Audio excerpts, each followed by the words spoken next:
Studio web interface.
The largest union talk radio program in these southern United States. This is the Valley Labor Report. My name is Jacob Morrison. My co-host is Adam Keller. Our phones are open. That phone number is 844-899-TVLR. That is 844-899-8857. We had our first guest is not going to be able to make it today, so we will have some extra time for calls in the first half of the program. So if you want to get in on that, go ahead and give us a call. That phone number is 844-899-TVLR. 844-899-8857. The person that we were going to be talking to were people that were involved in the production of the Alabama Solution, and so we'll hold off on talking about that in more detail until we can get those folks on the program. They said something came up this morning and they're not going to be able to make it, but we'll be able to get them on in subsequent weeks, and so we'll hold off on this for a minute, but I do just want to really encourage folks to check it out. It is such a good documentary. There's such really good information in there, like statistics that we've been talking about on the Valley Labor Report for years about how bad Alabama's prisons are. But even more moving than that are some of the particular stories, and one of the narrative storylines that is throughout the documentary. They follow the case of one Stephen Davis, who was allegedly murdered by a prison guard in Alabama. The state of Alabama eventually settled with Davis's mother for the price of $250,000 while not admitting guilt. But the what allegedly happened was that the Stephen was there were rumors circulating that the Stephen fellow was gay, and in prison, a rumor that you're gay can actually be like really dangerous for you, right? And so what some of the prisoners say is that he was trying to do a sort of display of aggression to ward off some of these rumors, and one of the guards said, "Drop your weapons," and he did immediately, but then the guards proceeded to beat him to death and kill him by beating him. And there's pictures of him. There's one picture of him in the film where his, you can see his face. Both of his eyes are in the emergency room where he eventually dies. You can see both of his eyes are totally black. I mean, his face is unrecognizable. It has been beaten to the point that you would not be able to recognize him if you did not know that's whose body the face belonged to. And so, you have to say that even if, this guy had a makeshift knife, the idea that you can just literally beat him to death is an absurd situation. And the guard who did beat him to death was subsequently promoted twice after killing this guy. And, just a really, really terrible story. And, he was in there. He did not kill anybody. And that's a really big problem with Alabama's prisons is that, one of the things there was a small clip in the documentary with some radio hosts where they were basically poo-pooing some of the prisoners complaining about their conditions. And they were saying, oh, yeah, well, it's prison. It's supposed to suck. And, for one, that's just a terrible attitude to have, especially if you consider yourself a Christian and you kind of, think of yourself as a Bible-believing sort of person. The Bible calls on you to care for the prisoners. It doesn't say only care for the prisoners that are in there undeservedly. You're supposed to care for all of the prisoners. And putting people in a situation where they could have a death sentence for non-violent crimes is not caring for prisoners, and that's the situation in Alabama's prisons today. Alabama's prisons see one death almost every single day. It is disturbing, the things that we put people through in this state, and the majority of people in Alabama's prisons are not violent. And so it's just if you live in Alabama, you really have to watch this documentary, I feel like, because this is stuff, these people are being killed by cops in some cases, by prison officers in some cases, by literally beating them to death, and then in other cases, by the officers smuggling in drugs and selling them to the prisoners to such an extent that one of the main huge cause of death in Alabama's prisons is overdosing. And so this is the stuff that is being done in my name, in your name, in our name as Alabamians.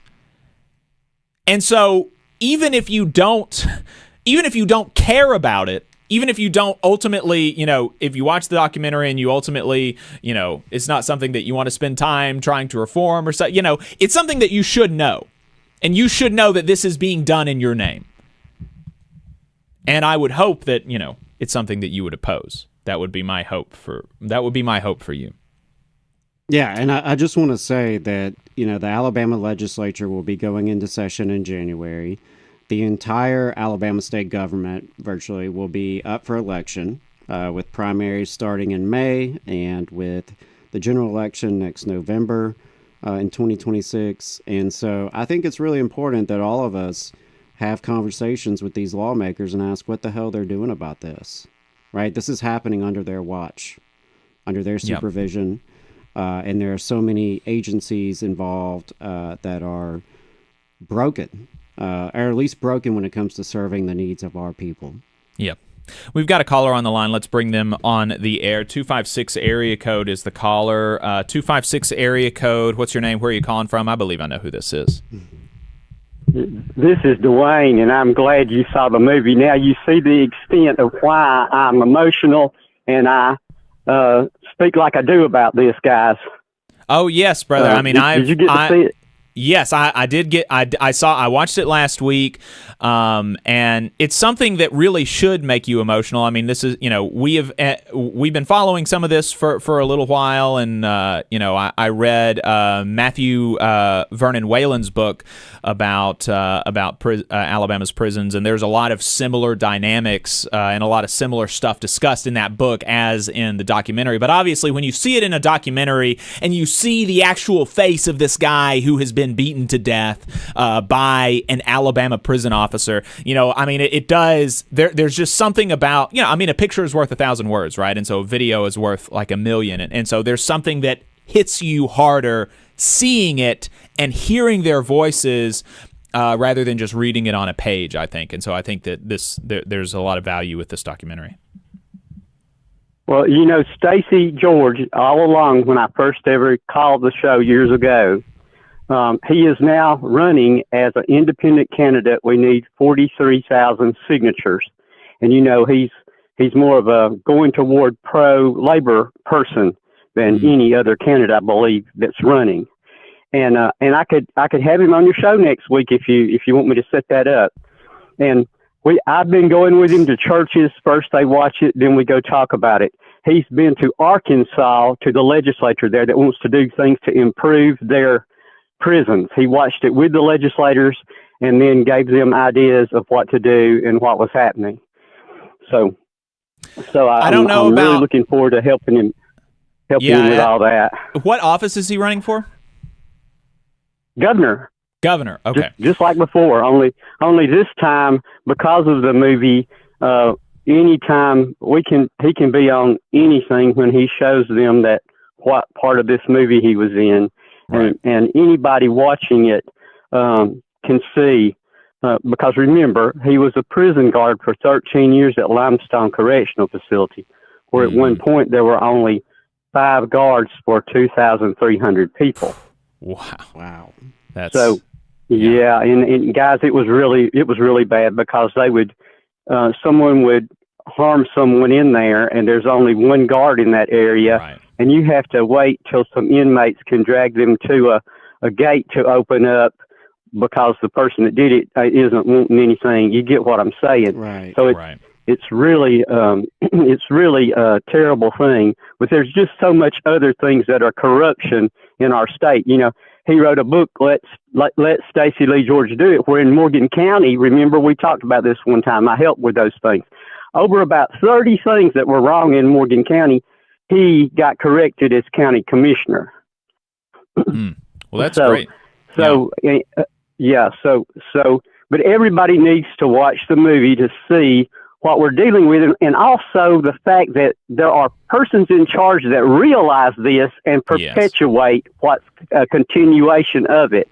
And I tried to get, I'm on a lot of different radio programs, guys, and I can't get some of the conservative, mainly Republican, I guess, based DJ news talk persons to even watch the movie. I'm not going to watch it. It's just, and I'm like, guys, this is not anybody. There's nobody. You're just actually seeing raw footage. There's not a person that's got a liberal agenda trying to tell you anything. This is just head on, can't get around it, the people involved and the situations that are horrible. Yeah, well, if they watch it, I think they would be confronted with a reality that they don't want to have to deal with, and that they would be confronted with that, and then it would make the dissonance, I think, that much worse because even if they watch it, I think so many of them have kind of locked themselves into a position where they have to say, oh, prison is supposed to suck. And so, they're going to, every time they say it, once they watch the documentary, every time they come out and say some callous, ignorant thing about Alabama's prisons on the radio, they will see Stephen Davis's face in the back of their mind and feel a pang of guilt, and they don't want to have to do that, right? So that is correct, guys.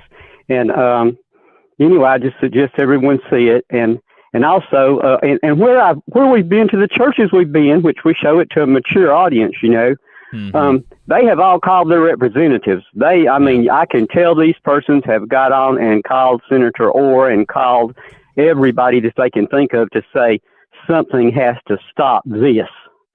And so, but anyway, I appreciate you guys letting me come on. I really thank you for watching. Did you watch it, Adam? I don't think Adam has been able to see it yet. No. No, I haven't. Not okay. Yet, but my mic is being... Okay. His mic is being something was wrong with his mic and it's being switched out now. But he hasn't been able to see it yet. Well, and you can download the HBO for $10.99, and if you don't want it in a month, that's about what it would cost you to go to a movie. So I suggest doing this just to see the nature of the undercurrent of what our government allows and does, and we know the legislatures know it. We know all throughout government, and KIV to a certain extent perpetuates it.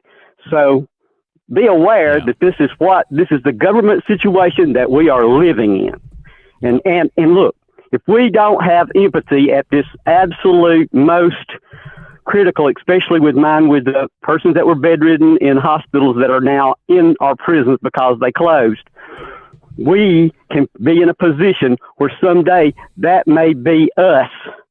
And and our own caring right now and empathy can prevent us from being in that situation in the future, because we show that we're not going to put up with it. And if we don't put up with it, then it won't ever get to us to be in such a predicament, whatever it might be. Right. Anyway, Dwayne, thanks a whole lot, guys. I appreciate it. Yep. And we'll look forward to talking to the producers of the Alabama Solution here in the next few weeks.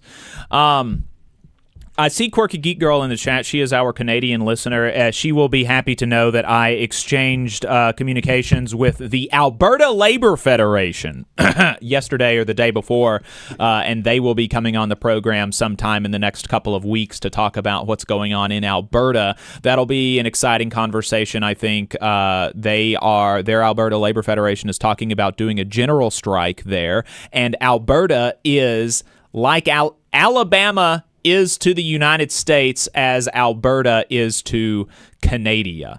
And so that'll be an interesting conversation talking about being unionists in the most conservative parts of our respective countries. So I'm looking forward to having that conversation. Let's talk a little bit about... I want to talk a little bit about Trump and the economy.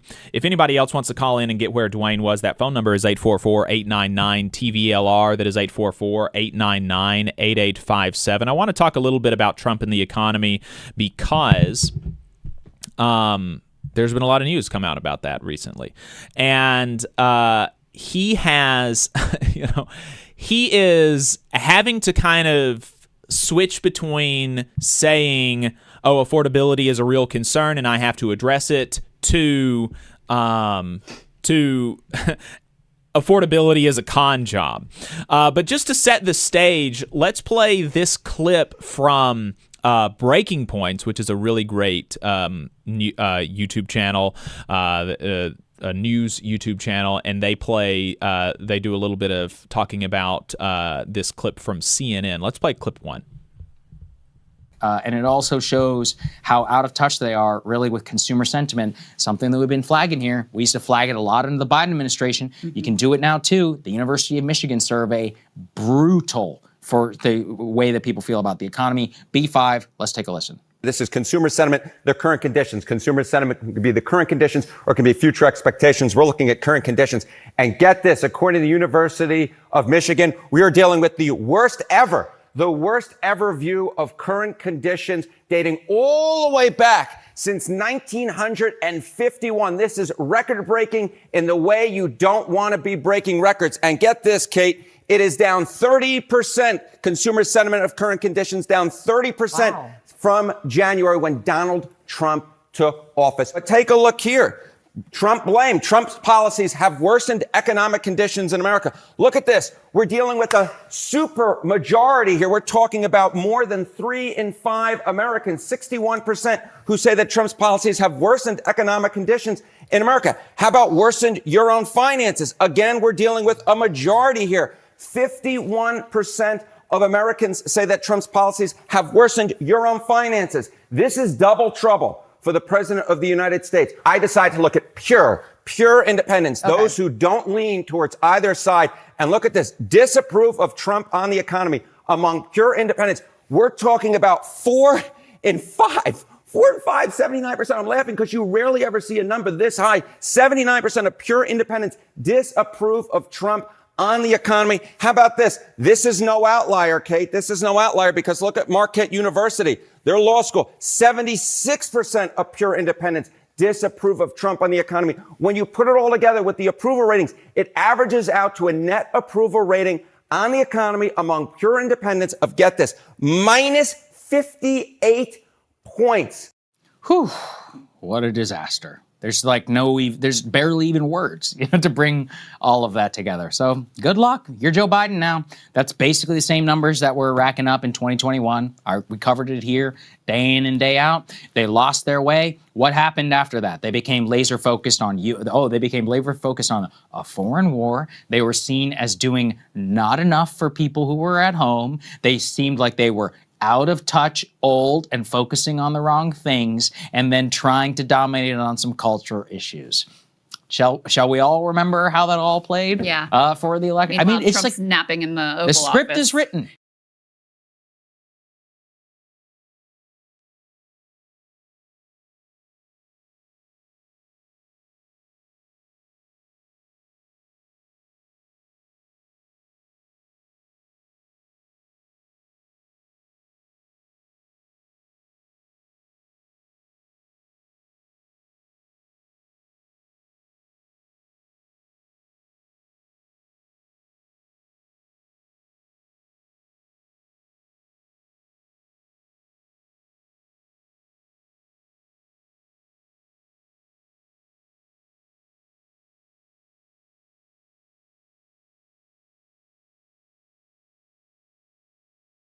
Was talking about his economy, he would at least just point to the good numbers and say, look at the good things I'm doing. And just what he did is he just ignored kind of the bad parts of the economy. Trump is just saying people who are saying that there is a problem with the economy are doing a con job. Let's play clip 2. Turning now to affordability, the White House denying the affordability campaign of Zohran Mamdani in New York City, saying that it's a bit of a Democratic hoax, but at the very same time acknowledging it's a huge problem actually for them in the elections that are coming forward in 2026. And they've come up with some truly boneheaded plans. But first, let's start with Donald Trump on affordability itself. Is it a problem? Let's take a listen. Walmart said that the Thanksgiving was 25% more expensive under Biden. That's a big, to me, that's a big number because Walmart's respected. I mean, Walmart is Walmart and, they're giving you prices.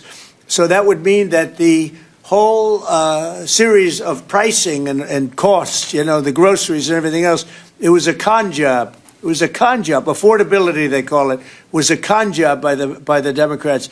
The Democrats are good at a few things, cheating on elections and conning people with facts that aren't true. Affordability was a con job. Trump has become Biden. Like, it literally in the exact, he's like, well, they're lying to you about the numbers, and then they're putting out charts. They're doing everything they possibly can. They're like, well, the stock market is near all-time highs, and everybody's like, yeah, but shit's actually still too expensive. Like, it's not that difficult to figure it out. Exactly. Sagar is exactly right. Stuff is too expensive. You can't, this is just completely insane. And I'm seeing that at one point we were muted, so we want to make sure that when the camera comes back to us that our sound is turned on. So not sure how that happened, but it really is. This is just astounding that. I'm flummoxed by how much like Biden Trump is behaving, because the way that Biden behaved in the run-up to the election is why he lost the election. And the Republicans and Trump really have nobody to blame but themselves. The economy that he inherited was good enough that if he had just coasted like he did last time and did a tax cut and called it a day and said everything was great, his fans would have believed him. right? I mean, there's so much of this, so much of like how people feel is kind of related to whether or not they like the person in the White House.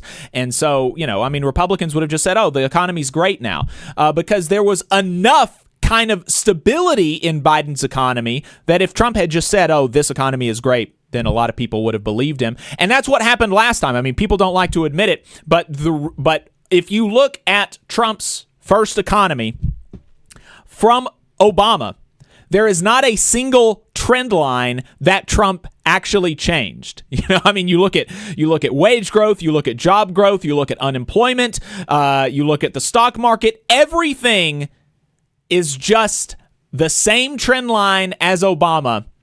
Because ultimately, in his first term, Trump did not do that much. He did one tax cut, and that was basically it. That was his entire legislative program for his whole presidency, was one tax cut to millionaires and billionaires, and then they called it a day and basically kind of kept everything the same. If they had done that this time, then he would have been able to tell his, fans that everything is great, and a lot of them would have believed him, and he would have been fine. But instead, what he has done has embarked on enacting the ideological project of some of the folks that he surrounds himself with, and everything he has done has made things worse. On tariffs, he has no plan. He has made no deals. Manufacturing jobs are down. Manufacturing jobs are being lost at a rate similar to federal jobs. Speaking of federal jobs, hundreds of thousands of Americans out of work who had previously been dedicated to serving the American people. On worker protections, OSHA is hobbled. The NLRB is hobbled. The Mine Safety and Health Administration is hobbled. The government shutdown the last 1.5 months saw, 6 weeks, 5 weeks of inactivity from the government just so that he can ensure folks' healthcare increases. On immigration, the border has been closed, but there's now chaos inside the country that most people don't like. There is there's a housing shortage, and he's disrupting the construction workforce. I mean, it's wild. And then directly, Trump has reduced the minimum wage for federal contractors, which could cost these lower wage workers anywhere from 25% to 60% in pay cuts. I mean, everything he has done, there is not one thing that the Trump administration has done to actually improve the lives of working people in this country. And so he's got nobody to blame but himself, right? And so he has to put out now even more really bad ideas, like a 50-year mortgage to try to salvage his presidency on economic grounds. But he's not going to be able to do it because a 50-year mortgage is not a good policy. A 50-year mortgage would be really bad. You would save $100 to $200 a month and end up paying $1 million more for your mortgage over the 50 years. I mean, really bad policy. Really, really, really bad. And then we get to the Epstein stuff, and he is just like, you literally could not handle this story in a worse way than the Trump administration is. Let's play clip 3. Too much. Okay? Mr. President, what did Jeffrey Epstein mean in his emails when he said you knew about the girls? I know nothing about that. They would have announced that a long time ago. It's really, what did he mean when he spent all the time with Bill Clinton, with the president of Harvard, who you know who that is, Summers, Larry Summers, whatever his name is, and all of the other people that he spent time with. Jeffrey Epstein and I had a very bad relationship for many years, but he also saw strength because I was president. So he dictated a couple of memos to himself. Give me a break. You're going to find out what did he know with respect to Bill Clinton, with respect to the head of Harvard, with respect to all of those people that he knew, including J.P. Morgan Chase. Sir, Yeah, if Jennifer, there's nothing incriminating in the file, On Venezuela, sir. Why are you acting as if... Quiet, McGee. On Venezuela, sir, If there's nothing incriminating in the files, why not quiet? I mean, what do you do with that? Right? And so now you've got all of these people in the media who are having to try to, run cover for him, like Ben Shapiro. Let's play clip 4. So yesterday, after the House of Representatives reopened, Representative Adelita Grajova of Arizona became the 218th and final signature on the discharge petition. She joined all the other Democrats, as well as 4 Republicans, including 2 who hate President Trump and would like to destroy his presidency. That would be Thomas Massie and Marjorie Taylor Greene, as well as Lauren Boebert and Nancy Mace. Question: why would releasing the Epstein files destroy his presidency? You know, I mean, it's like somebody quote tweeted that on Twitter and it was like, oh my God, he admitted. Because if you are, you know, I mean, it's so crazy. If you are actually dedicated to destroying Trump's presidency, you know, then you would pursue things that you think would be damaging to him. If there is nothing incriminating in the Epstein files, then why would releasing them destroy his presidency? You have to ask, it really does beg the question, or raise the question, why would that destroy his presidency? If there's not anything in there. If there's not anything in there, just release it. And, you know, and Trump, in that first clip that I played, is talking about, oh, well, you know, you need to find out about Bill Clinton. It's like, okay, find out about Bill Clinton. You know, I don't care about any of them.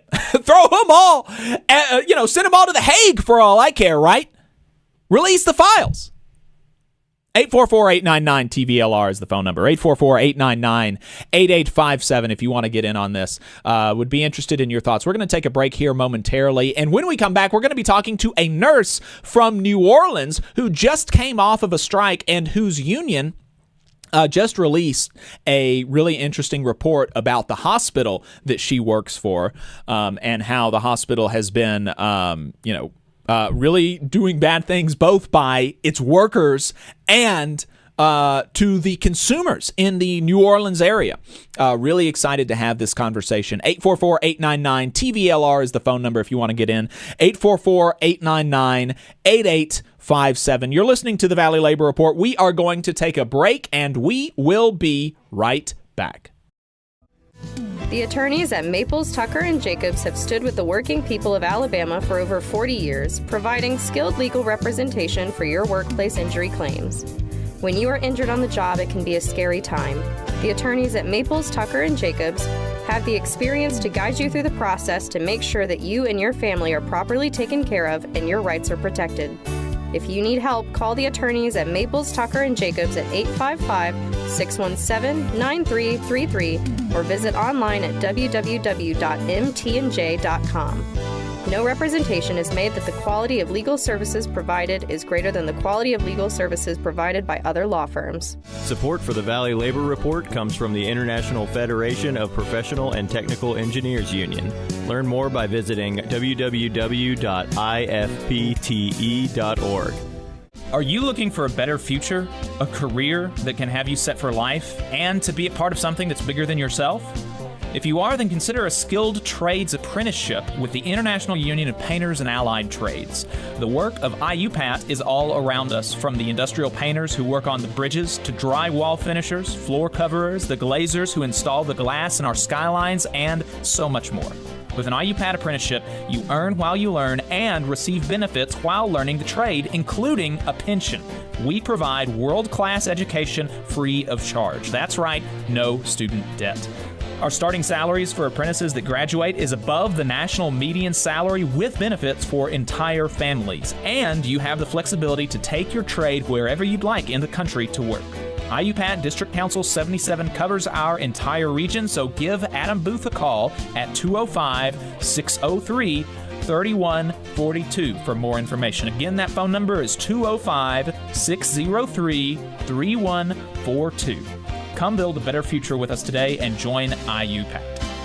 We're the nurses, firefighters, and claims representatives that help keep our government services running. We respond to natural disasters. We care for our nation's veterans, and we investigate discrimination in the workplace. We are federal and D.C. government workers, and we are proud to serve the American people. Working in more than 70 agencies across the government, we know we can fulfill our mission because our union has our back. Learn more at afge.org.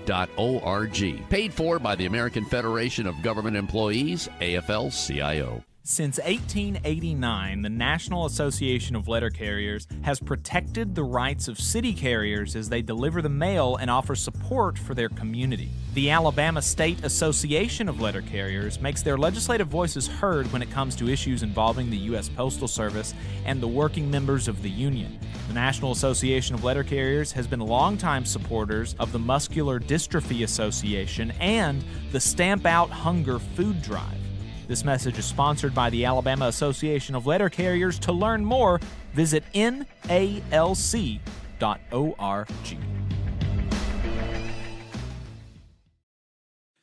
Unite Here is also a supporter of the Valley Labor Report. They are a labor union that represents 300,000 working people across Canada and the United States.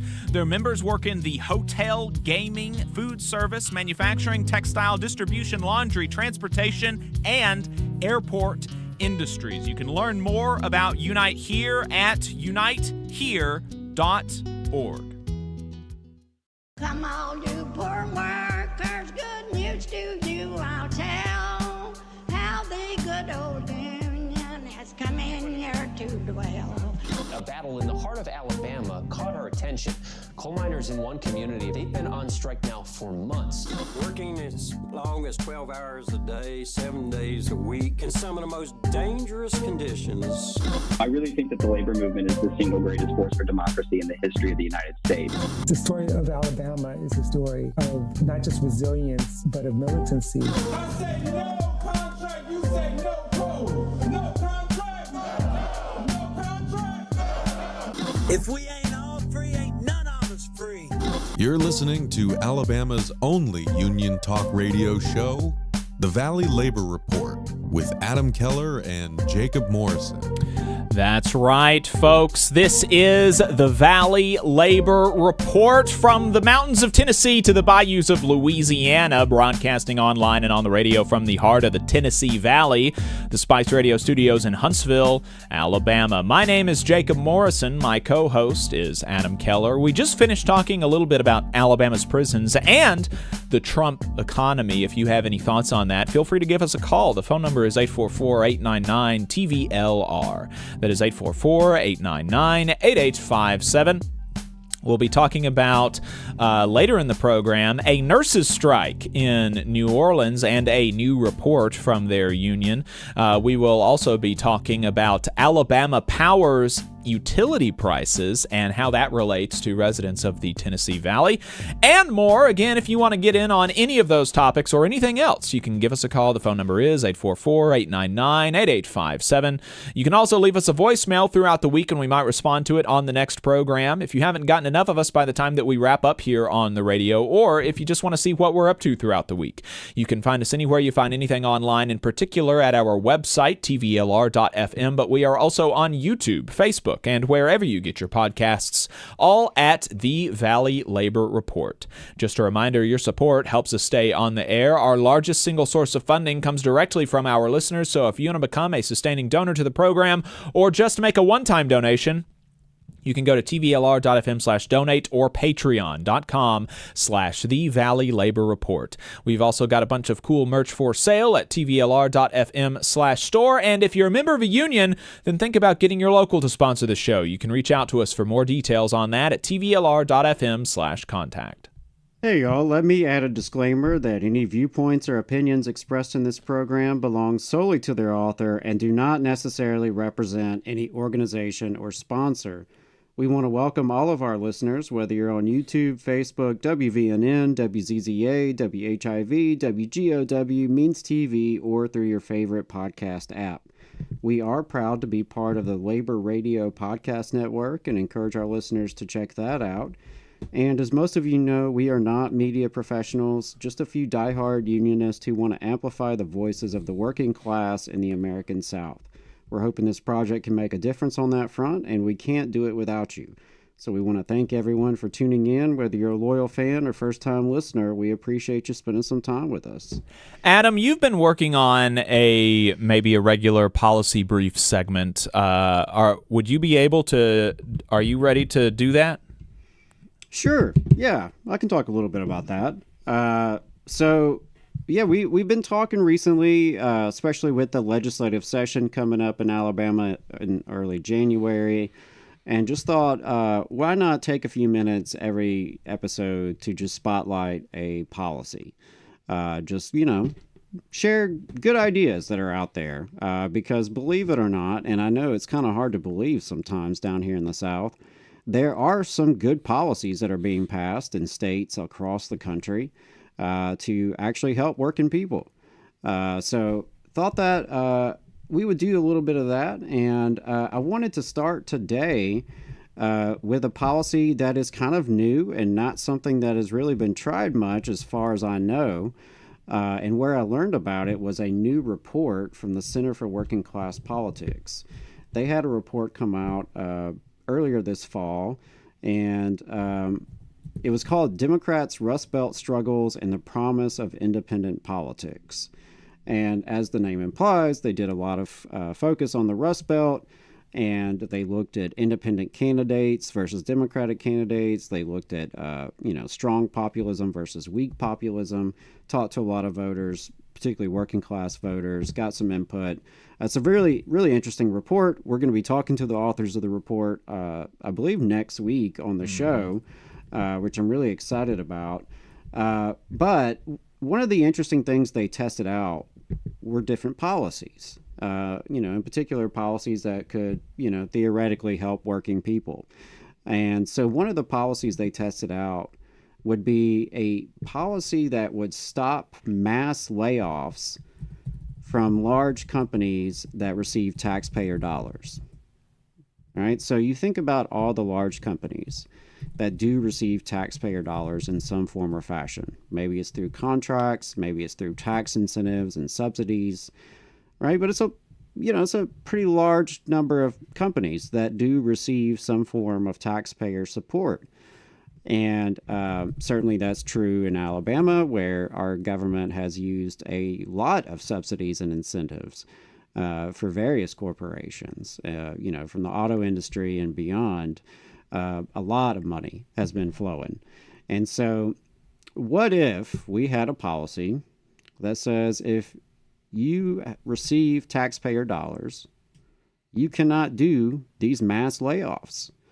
And I think it's really timely. I saw in the news this past week some information about layoffs, actually.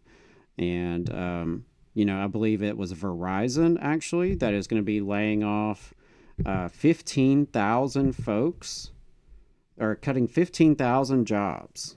Yeah, according to the Wall Street Journal, Verizon, which is the largest U.S. telecommunications provider, at least by subscribers, is planning to cut roughly 15,000 jobs. It would be the largest ever for the company, and should begin next week, largely through layoffs, it says. And that's from AO.com. And AO.com also had another interesting article relevant for this, which is that Alabama workers caught up in mass layoffs are often notified late, according to the data. So more than half of Alabama employers that have shut down or reported mass layoffs in the last several decades have done so without providing adequate notice to the state. There is a federal law called the WARN Act, which requires employers with at least 100 full-time workers to provide at least 60 days notice ahead of a mass layoff or plant closure impacting 50 or more employees. But since the Alabama Department of Commerce started publishing WARN notices in 1998, nearly 570 out of 1,030, or 55% of total mass layoffs and plant closures, didn't give the required amount of notice, according to an AL.com analysis of WARN notices. Almost 100,000 workers were potentially caught up in these layoffs, including some as recently as this fall. So we already have a policy that says if you're a big company and you're gonna do a mass layoff, you have to at least give 60 days notice. Well, hell, half the time they're not even complying with that. But what if we had a law that said you just can't do that? You can't do a mass layoff. You've got to come up with another solution, right? Whether it's voluntary buyouts, and programs like that.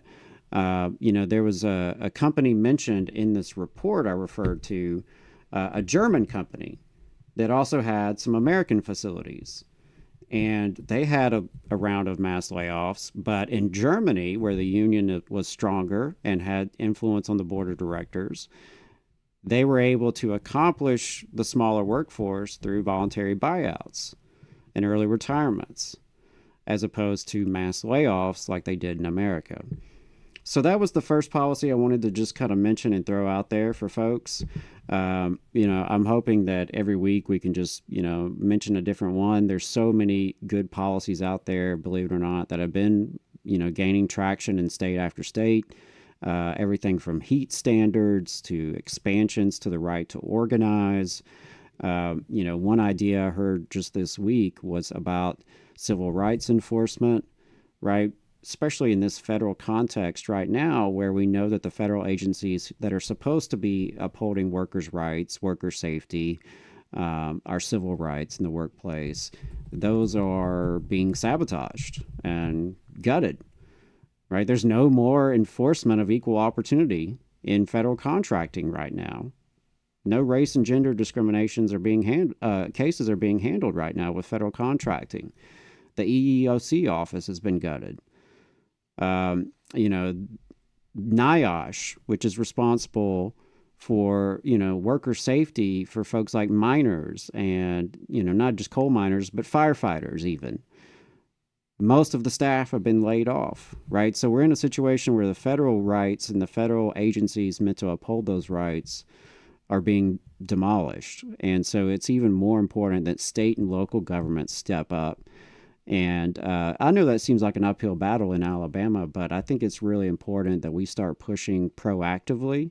And every legislative session, we should have more and more bills being proposed that support working people and actually do something positive to help us, whether it's our economic security, whether it's our safety on the job, compensation for injuries on the job, right? Something I learned recently is that in Alabama, our workers' comp system, our compensation for workers' comp, if you lose a hand on the job in Alabama, you're going to get paid less than if you lost your hand in Florida or any number of other states.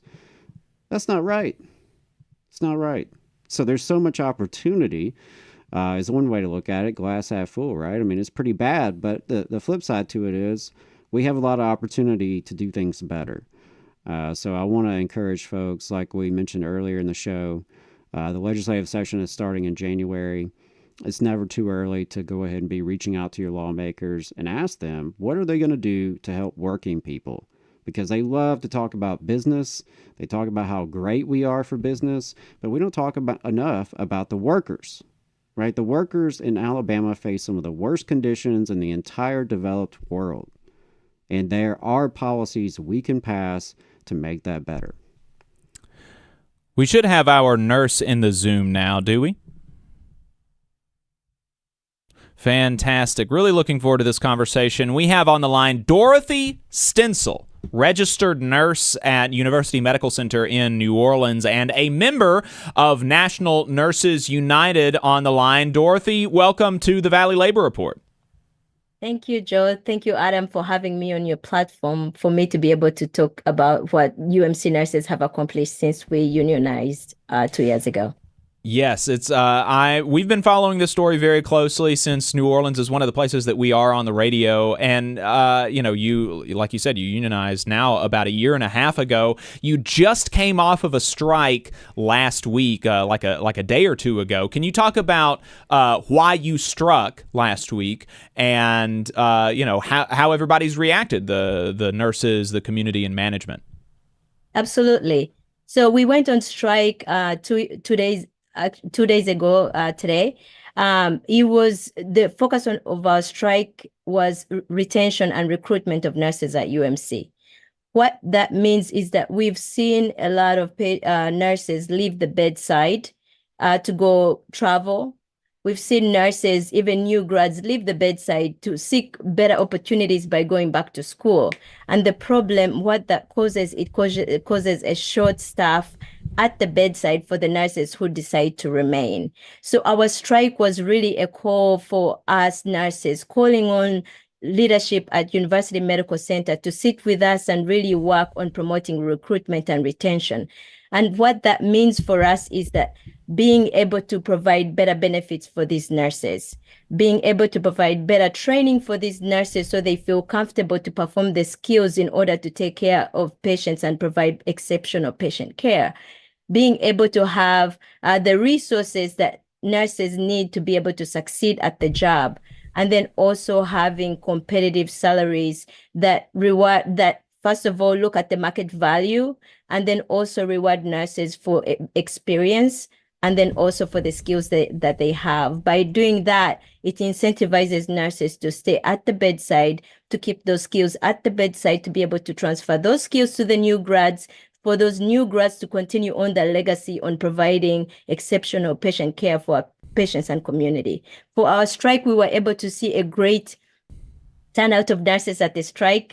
We had a great camaraderie with the community, who are very supportive in our endeavor to really push this forward, get our contract as soon as possible.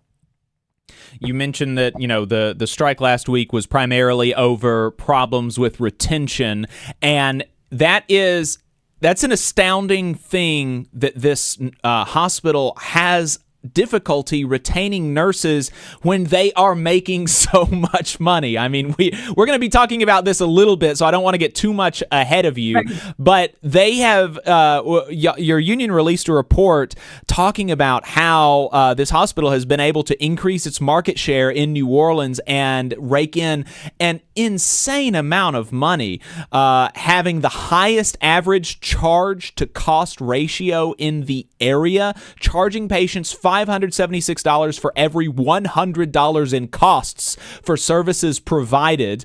And, big net income. They don't call it profit because they're a nonprofit hospital. But most of their net income, or a lot of their net income, 40% of it, is going to their executives. Again, I don't want to, I'm sorry for getting a little bit ahead of you, but it's just wild that there's all this money slushing around, and they seem to be unwilling to apportion a large enough amount of that money that they've got to nurses to make sure that they have enough people to adequately care for the people that they see. And that's what we are trying to achieve at the negotiation table. How can we get that money? How can we redistribute that money into the resources that we need at the bedside? How can we redistribute it to really focus on recruiting those nurses, having a line of nurses standing outside the hospital wanting to be part of this level 1 trauma hospital that has all the resources and provides better benefits for their staff, instead of giving that money to the executives, for sure. Right. And so you mentioned that you had a lot of community solidarity on the picket line. Can you talk about that a little bit? Like, how has the community received not just your strike last week, but your unionization and your campaign for a fair contract generally? I think when we started, when we first unionized, I don't think the community really was aware of the issues that we were having in the hospital. For nurses, as you know, we like to mitigate issues beforehand. Mm-hmm. But of course, being short-staffed, we run out of the capacity to mitigate every problem that comes our way. So our patients are starting to see those issues are starting to flood into our patients, which we don't want to happen. And that's why we decided to unionize, so that we can get help.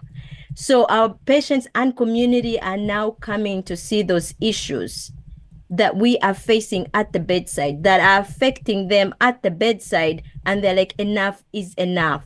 The nurse need the support they need to be able to take care of this community, which is their community, for a community hospital. So it's been awesome to really get the support of the community, other organizations in the community that are also part of our patient population, to really rally behind it and say, enough is enough. Please give these nurses what they need to be able to give us the care that we need as patients.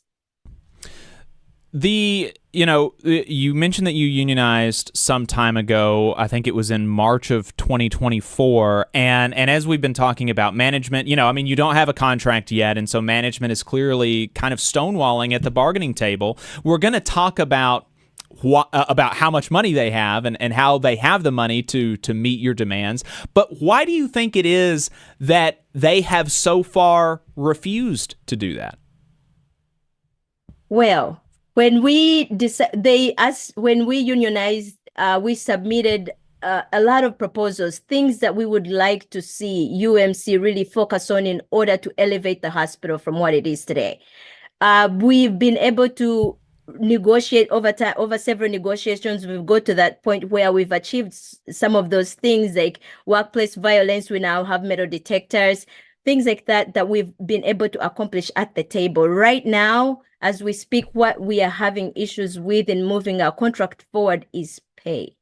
The hospital has insisted that a majority of nurses prefer merit pay. I don't know where they're getting this majority of nurses. Clearly, if anybody came to our strike line, they would have seen that the majority of nurses were standing outside striking. So what the nurses striking, our strike, what it said that we are not comfortable with what the merit pay is. Just to put it into perspective, the merit pay is a percentage between, I guess, 0 to 3%. And this percentage is based on a survey that you do, and the manager has, depending on how the manager feels about you, that's how you get, that determines what percentage you get. So we would like to really go away with the merit base pay and look at the market value and look at how can we compensate nurses according to the skills. And in addition, while we are talking about retention, being able to compensate nurses on the skills and experience they have, in order for one, nurses will be able to seek training for them to have more skills to perform great patient care, and then also want to stay because they want to see themselves grow along the nursing career ladder instead of leaving for better opportunities. So we want the hospital to really go away from this merit pay because it's clearly not working. With the market, with the environment and the economy right now, everything is going up. Cost of living, even the insurance that the hospital is offering now is going up even before everything happens in the government. So we are expecting everything to go up, but our pay is really going down if you look at it. So people are having to PRN jobs, people are having to do other shifts. Single family homes can't afford it. Single parent from multiple families cannot afford this. This cannot be a sustainable way for people to go forward and then expect them to provide exceptional patient care while they are struggling in their personal lives. Right. And your union released a report last week on the heels of your strike about greed from your hospital's management. What are the big takeaways from that report that you think are important for listeners to remember? So really, the hospital has made a ton of money. We are talking about more than $3 million in profits here. And this money has been distributed into executive pay. The hospital is charging patients way more money for the services that are being provided. Would love for the hospital to really go back and look at that and see how we can redistribute that back into the staffing and resources so that we are able to keep people at the bedside, and also making sure that our patients are being taken care of. The hospital loves to talk about the spirit of charity. This is a community hospital rooted into the spirit of charity. They need to invest that money back into the patients, the patient population, including the staff, and really show what that spirit of charity is instead of just talking about it. I think the patients would agree with me on that one. Right. Yeah, I would think so. And let's talk about, you mentioned the millions of dollars in profits. I mentioned earlier about just how, this is, I guess I really don't have, I'm not in the hospital industry like you are, so I don't have kind of a conception for what a normal number is. But the report found that this hospital system has the highest average charge to cost ratio in the New Orleans area, charging $576 for every $100 in costs provided. That sounds bonkers to me. The area average for New Orleans Do what? That is insane. Even for us, people taking care of the patients, as staff, we can barely afford to get sick at the hospital, which is insane. Right. Now we are talking about a community hospital that should be taking care of the people, low income individuals, homeless individuals who cannot afford this care. How do you expect them to afford to pay for 500% of whatever costs, whatever that thing costs? So that means people are not going to seek help, or by the time they seek help, they are worse off, and the hospital is spending way more money anyways. Right. So I really think we need to rethink the strategy on how to take care of our patients instead of like giving the money to executives. So one of the mechanisms that the NNU's report points to that NNU says has allowed this hospital system to jack up prices is their market consolidation. And so they say that, this hospital's market share was 25% in New Orleans in 2015. And at that time, its charge to cost ratio was below the New Orleans average, which is interesting. And so now high levels of market consolidation have led to those aggressive increases in hospital prices. How has this hospital system, become so dominant in New Orleans? And can you talk about maybe some of the other ways that it's bad for workers and consumers? Oh, absolutely. So before Katrina, I think people who've lived here in New Orleans long enough knew of different hospital systems in the New Orleans area. But since then, these hospitals have been bought up by LCMC, which is an umbrella organization with several hospitals underneath it. So currently, as we speak, we have LCMC, which is a corporate private entity that manages UMC and other hospitals, as well as the auctioneer system. So it's really a disadvantage for the community because now you're dealing with two hospital systems. If you don't like LCMC, you go to auction and you don't like it. I don't know what patients do from there on, which is very bad. So for us, what we are trying to do is being able to really provide the best care that we can, standardizing the rules for the patients, also standardizing things for the workers to be able to sustain this monopoly environment that we have currently. But it's really not competitive. It's competitive for them, but it's really not competitive for us because we only have two for nursing staff and the patients because they only have two systems to work with. And so can you talk about how some of the things that y'all are fighting for in your contract are going to be able to address these issues and improve patient care and, make things a little bit better for folks in New Orleans? Absolutely. One of the among the many things that we're really working on right now and have actually been able to push through our negotiating team is the floating for nurses. What that means is that before we unionized, they would get a med-surg nurse with med-surg experience and take them to a specialized area where they are not trained to be in that area. The problem here, it creates a safety issue for the patient because this nurse was not trained or has not been trained to take care of this particular patient population. So what we are asking is that nurses only be floated into the same cluster of patient populations where they've been trained to take care of this population. The other thing is staffing. How do we get the number of nurses to patient ratio on the area? A nurse should not have multiple patients or like an astronomical number of patients to take care of because it's impossible. So having an appropriate number of patient to nurse ratio is very important. And also creating that as a framework, as a baseline standard for the hospital going forward, I think is important for us to have. And also, once again, we are protecting patients, creating safety at the bedside. Some of the things that we've been really fighting for is that grievance and arbitration for nurses.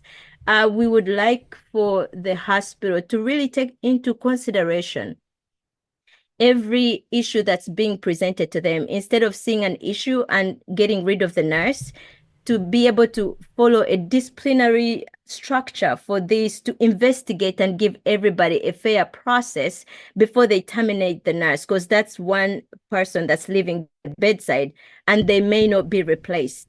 And when this nurse is not replaced, what happens is that the work that they've been doing is just put onto the existing nurse, who eventually burns out and decides to leave the bedside.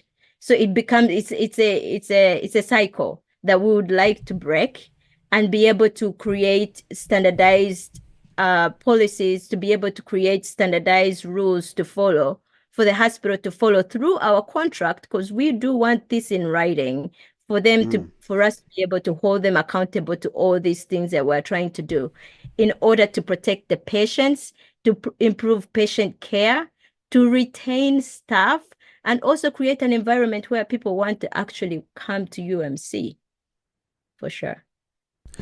Among the many things that we've done so far. Right.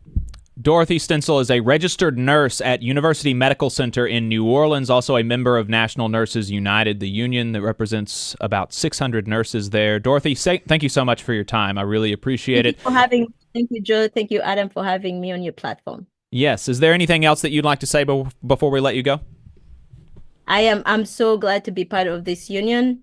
I think we're doing such a tremendous job, not just at UMC, but also presenting these issues. I'm sure there are so many hospitals out there that have the same issues that we are having currently, and would like to make sure to let the patients know that we are doing this to protect them, to keep them safe, and also to provide a very conducive environment for them to be, especially during these difficult times as patients at UMC. I am so proud to be a nurse, and thank you so much for having me on your platform. Really enjoyed the conversation. Thank you for your time. Thank you. We're going to take a break, folks. We will be right back with talking a little bit about a report on Alabama Powers, how they have increased utility bills in the state of Alabama, and how that is relevant to residents of the Tennessee Valley. Stay tuned, folks. You're listening to the Valley Labor Report. The Laborers International Union of North America, LIUNA, Local 366, is proudly recruiting North Alabama local workers to work construction and nuclear plant maintenance.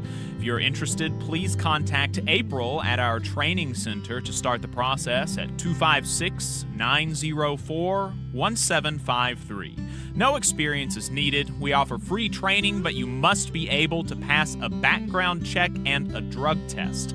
Local hiring that grows our community with good-paying jobs that have benefits is our mission. Live better, work union, Local 366, feel the power. The Valley Labor Report is also supported by the Communication Workers of America. Learn more at cwa-union.org.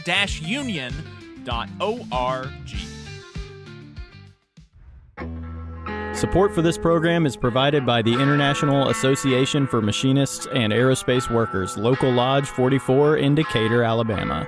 Learn more at iamaw44.org.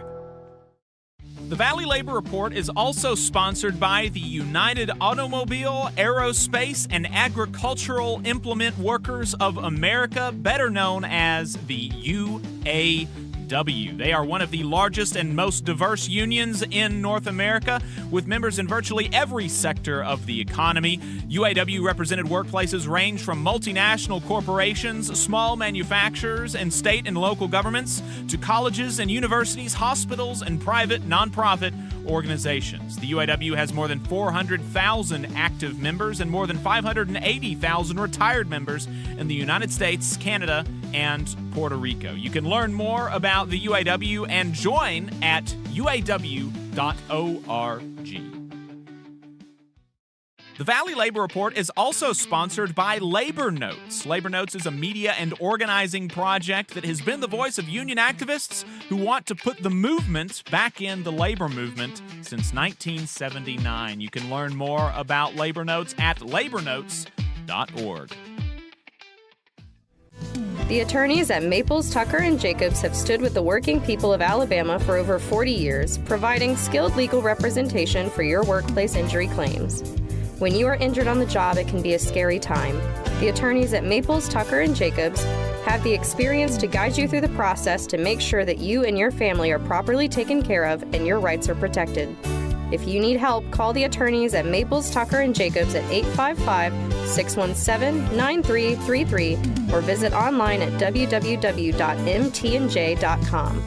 No representation is made that the quality of legal services provided is greater than the quality of legal services provided by other law firms. Support for this program also comes from the Mid-South Council of Retail, Wholesale, and Department Store Union. Learn more at rwdsu.info. Union leaders, do you want a powerful website and mobile app built just for your members? The Union Active system, created by Unions America, makes it easy to share news and documents, send alerts, and keep your members engaged anytime, anywhere. Trusted by thousands of unions, Union Active streamlines communication so you can focus on what matters most, your members. With real-time updates, secure messaging, and custom features built for unions, you'll keep your members informed and engaged 24/7. Get Union Active today. Visit unionactive.com to learn more. Union Active, the ultimate website and communication system for unions. Come on, you poor workers, good news to you I'll tell. How the good old union has come in here to dwell. Labor creates all wealth. All wealth should go to labor. And you're listening to the Valley Labor Report. My name is Jacob Morris, and my co-host is Adam Keller. Folks, if you've got anything to add, let us know. The phone number is 844-899-TVLR. That is 844-899-8857. If you don't want to call in, but you want to hang out with us in the chat, you can find us on YouTube, Facebook, or Twitch at the Valley Labor Report. Thank you all so much for listening. Let's get to last week in Southern labor. Here's what workers in the U.S. South and the American colonies were up to from November 7th to the 14th. No new union organizing news. The National Labor Relations Board has been shut down because of the government shutdown. But we should start getting numbers back up soon in the coming weeks as the government reopens. In grievances, unfair labor practices, and court cases, a new study by the Columbia Labor Lab found that use of prison labor in Hyundai's supply chain is decreasing wages for free workers. Following the release of that study, Jobs to Move America sued Hyundai in California, alleging the company violated California's unfair competition law through its unconscionable labor practices. The Trump administration is firing a worker on the food stamps program in retaliation for an MSNBC interview during the shutdown where she talked about how much she and her coworkers want to be able to get back to work to help feed Americans. Yes, really. Ellen May, the worker in question, is also president of her National Treasury Employee Union, NTEU local, and is fighting the firing. In more authoritarian Republican news, the Texas State Comptroller's Office fired a worker for just promoting the No Kings rally a couple weeks back. Yes, really, that employees union, the Texas State Employees Union, TSEU, protested the firing at a rally earlier this week. The International Federation of Professional and Technical Engineers, IFPTE, which represents immigration judges, held an event at the National Press Club to explain how those judges are being fired without due process. 82 of them have been fired since January, all of them without stated cause. In strikes and bargaining updates, 3,000 workers at Boeing in St. Louis, Missouri, unionized with the International Association of Machinists, IAM District Lodge 837, voted 68% to end their 3-month-long strike. Unfortunately, it seems like the company won this one, with this fourth offer being largely the same as ones that workers had previously rejected. Members of IUE-CWA Local 88502 greeted attendees at the annual Powdered Metal Management Summit in Chattanooga, Tennessee, informing attendees about how their company, Metal Powder Products, is hurting its workforce. In particular, workers talked about the negative impact of private equity on the company, explaining how equipment repairs are delayed, heat and dust hazards go unaddressed, wages remain stagnant, and long-standing benefits have been cut. And that as a result, MPP now struggles to retain skilled workers that are needed to maintain the reliability its customers depend on. 1,700 members of the International Association of Machinists, IAM, Local 1296 at Train Technologies in Clarksville, Tennessee, ratified a new 4-year contract. The union says the collective bargaining agreement contains large wage increases, 9.3% in the first year, a boost in benefits, and rock-solid workplace protections. Union nurses at Palmetto General Hospital, Coral Gables Hospital, and Florida Medical Center, members of the National Nurses Organizing Committee, NNOC, held a rally to protest stalled negotiations by their employer, Healthcare Services of America, HSA, as contracts have expired since September 30th, 2025. 850 members of UE Locals 228 and 728 ratified a new 11-month agreements at federal contractor LDRM. The workers process visa petitions and provide petitioner support at the Department of State's National Visa Center in Portsmouth, New Hampshire, and the Kentucky Consular Center in Williamsburg, Kentucky, respectively. The new union contracts are the best in the history of the two locals, according to the union. UE says they contain no concessions and dozens of improvements to working conditions and compensation, such as significant erosion of management control, granting workers increased agency in determining their working hours, weekly schedules, and the tasks to which they are assigned, and substantial flat increases of between $1.90 and $2.80 per hour, depending on shift and location, equating to increases between 7 and 9%. Over 1,000 union baristas launched a Red Cup rebellion over unfair labor practice. Over 1,000 union baristas launched a Red Cup Rebellion unfair labor practice strike Thursday, protesting Starbucks' historic union busting and failure to finalize a fair union contract. The open-ended strike begins with 65 stores across 40-plus cities and comes after 6 months of Starbucks refusing to offer new proposals to address workers' demands for better staffing, higher pay, and resolution of hundreds of unfair labor practices. The NALC Executive Council met at NALC headquarters in Washington, D.C. this week to continue preparations for the next round of collective bargaining. Negotiations with the Postal Service will officially begin in February 2026, as the current national agreement is set to expire on May 22nd, 2026. In political and legislative updates, the shutdown came to a close last week. Trump was quick to point out in his signing of the legislation to reopen the government that many unions, including AFGE and the Teamsters, supported the legislation. IFPTE also expressed qualified support, but emphasized in its public comments on the bill that Congress is allowing its power of the purse to be taken by the president. The United Steelworkers Union, USW, along with labor allies this week, called on the United States Trade Representative to stand firm on Section 301 trade relief measures implemented to counteract China's long history of predatory policies in the maritime, logistics, and shipbuilding sectors. The administration announced that it would pause remedies that the U.S. Trade Representative instituted earlier this year after its investigation found that Chinese illegal trade practices contributed to the decimation of U.S. shipbuilding capacity.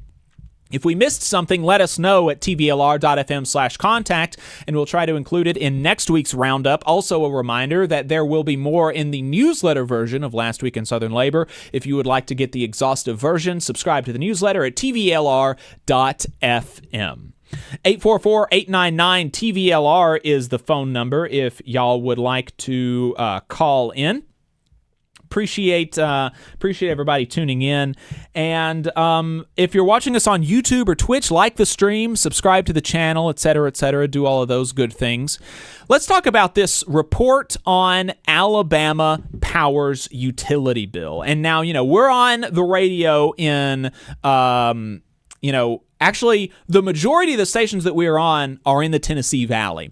And so, including, where we broadcast from in Huntsville, Alabama, we get our power from the TVA. And so folks may think that, why does it matter to me in Huntsville or Muscle Shoals or Chattanooga, Tennessee, what Alabama Power does? Well, it matters to you because the Trump administration and many Republicans in Congress are trying to lay the groundwork to privatize the Tennessee Valley Authority. And who would be the people to be buying assets of the Tennessee Valley Authority or the agency wholesale. It would be companies like Southern Company or Alabama Power or Duke or Entergy or one of these private utility companies. And so what they do is particularly relevant to residents of the Valley right now. And so Inside Climate News examined the 2024 federal filings of 100 of the largest electric utilities in the country. None reported higher total residential electric bills on average than Alabama Power. None. Zero. Alabama Power customers literally had the highest total residential electric bills of all of the top 100 largest electric utilities in the country. Because Alabama is one of the poorest states in the nation, that hits especially hard, says Inside Climate News. Electricity customers here are among the most financially burdened in the nation, the U.S. Department of Energy found. And an analysis by think tank RMI showed that among households with extremely low incomes, Alabamians pay nearly a quarter of their earnings for electricity. Again, the highest percentage in the country.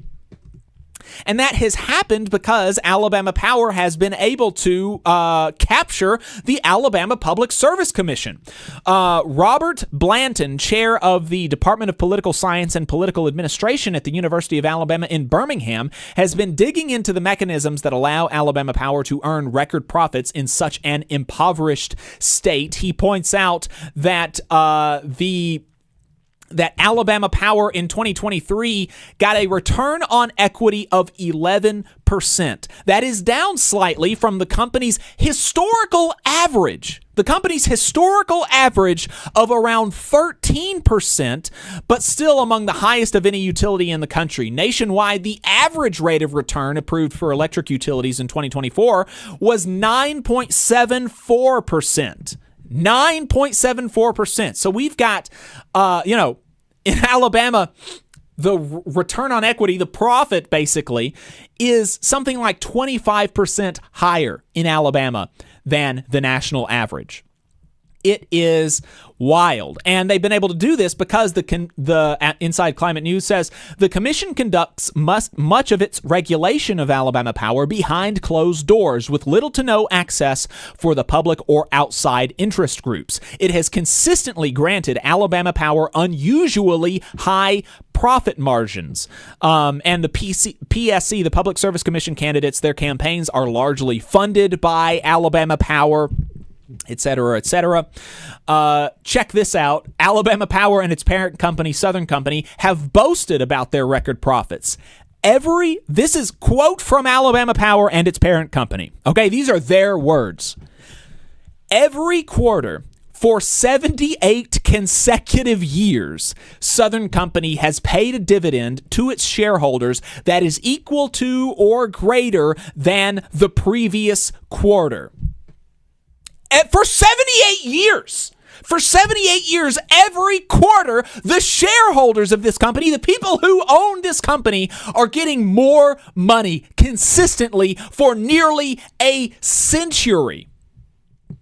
And the TVA doesn't have to pay out dividends because guess what? We own the TVA. Instead of having to pay a rich person ownership tax, residents of the Tennessee Valley are the beneficiary of what would be dividends for a private utility company. And so the TVA is able to invest this, 10% of the money that comes in into its operations, into its workforce, instead of paying off some rich guy who makes money because he has money, right? Why should we have to accept that? Why should we have to allow our utility? Why should we have to pay a rich person tax? I would not like having to pay a rich person tax. Fortunately, again, I live in the Tennessee Valley. I get my power from the Tennessee Valley Authority, where my utility bills in Huntsville, Alabama are 30 to 40% lower than people in Alabama who get their power from Alabama Power, the private utility.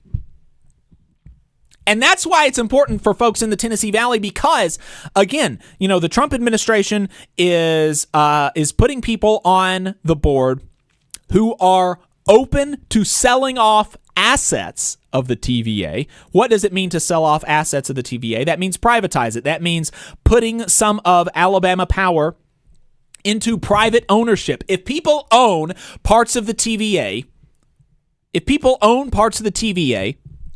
then people who get their power from those portions of the TVA are going to have to start paying this rich person's tax. They're putting people on the board that are interested in selling off assets of the TVA. There are lots of Republicans in Congress that are interested in privatizing the TVA wholesale.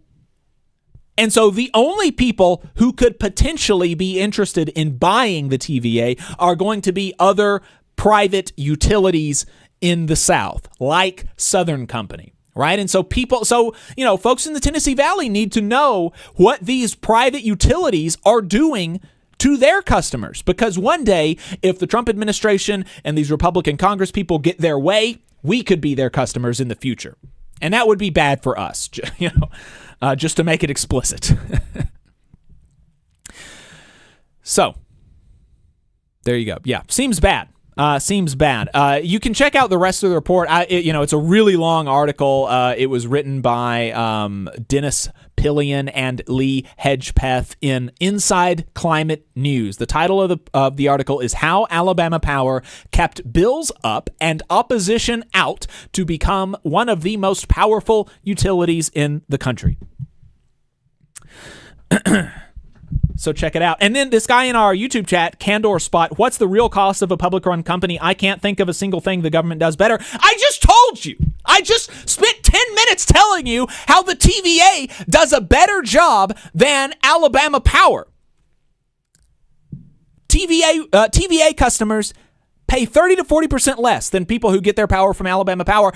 And TVA's workforce is like 70 to 80% unionized, while Alabama Power's is only like 40 to 50%, right? Alabama Power still has a lot of, union workers, and that's good. And I appreciate Alabama Power for that. And that's all great. But TVA has a much higher percentage of the union workforce there. So they're able to both provide cheap energy. Also, the TVA is some of the most reliable energy in the country. If you live in the Tennessee Valley and you get your power from the TVA, you are among the least likely in the country to have to deal with blackouts or brownouts from your utility provider, because the energy from the TVA is so reliable. Cheaper energy, more reliable energy, and a better compensated workforce. But government bad. Yeah, Brandon Beecham says, but government bad. I mean, yeah, it's, people, that's all that they think, right? That's because they've had it beat into their head. Government bad. And so anytime you say something about how actually, the government is running these nuclear facilities really, really good, actually. And then here's another question. Candor Spot, pay less. How much government money is funding this, though? Subsidies, zero. The TVA has not gotten any federal tax dollars since the 70s. It has been self-sustaining for the better part of a century. And even then, even in the 70s, the last time that it got a public subsidy, it was not that much. The TVA has, for the vast majority of its existence, been self-sustaining, just like the post office. And so, completely, totally kind of, it's so frustrating because, folks are not able to kind of critically analyze what's going on here. They're not able to, because they've been conditioned to think government bad, private good.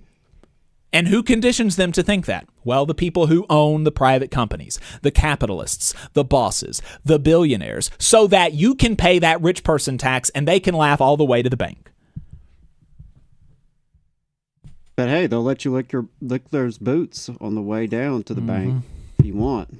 I know we got some out there who are interested in that. 844-899-TVLR if you want to call in, 844-899-8857.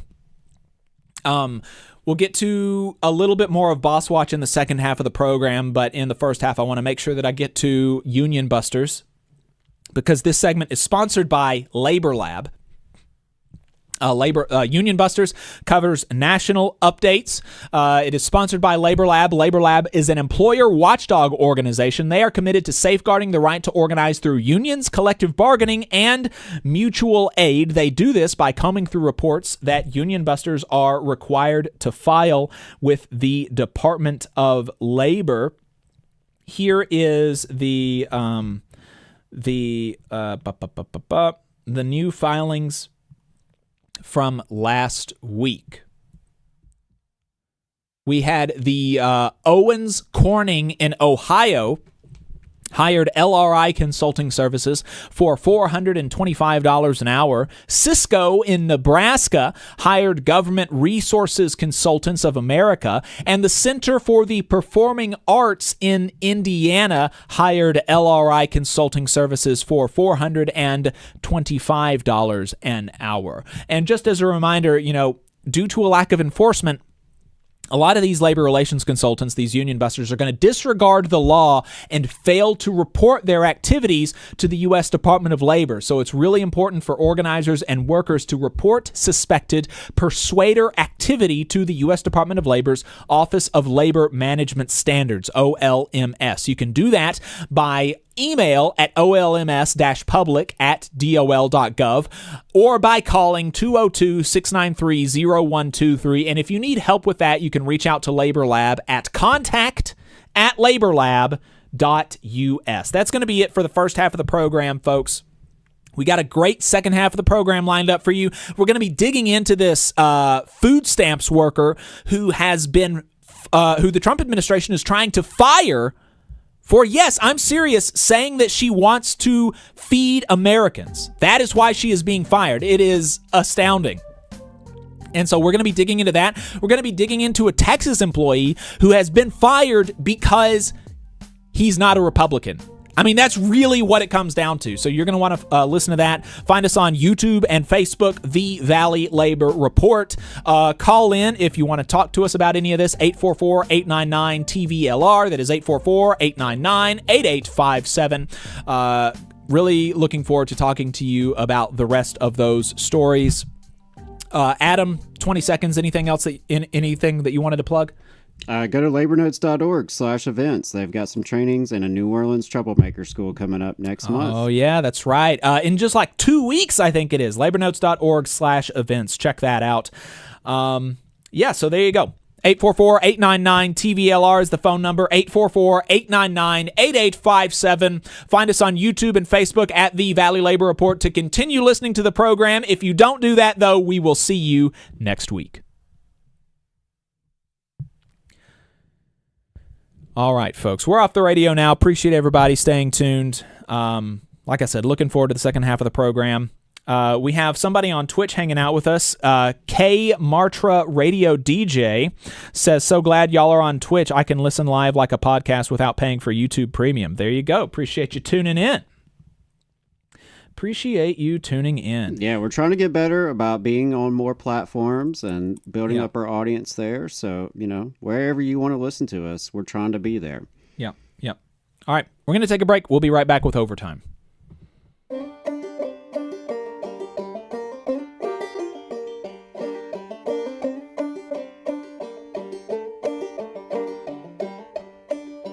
Come on, you poor workers, good news to you I'll tell. How the good old union has come in here to dwell.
This is Overtime, a production of the Valley Labor Report, the largest union talk radio and online news outfit in the South, coming to you from the heart of the Tennessee Valley in the Spice Radio studios in Huntsville, Alabama. We are run by working people and for working people in the South and all over the country. My name is Jacob Morrison. My co-host is Adam Keller.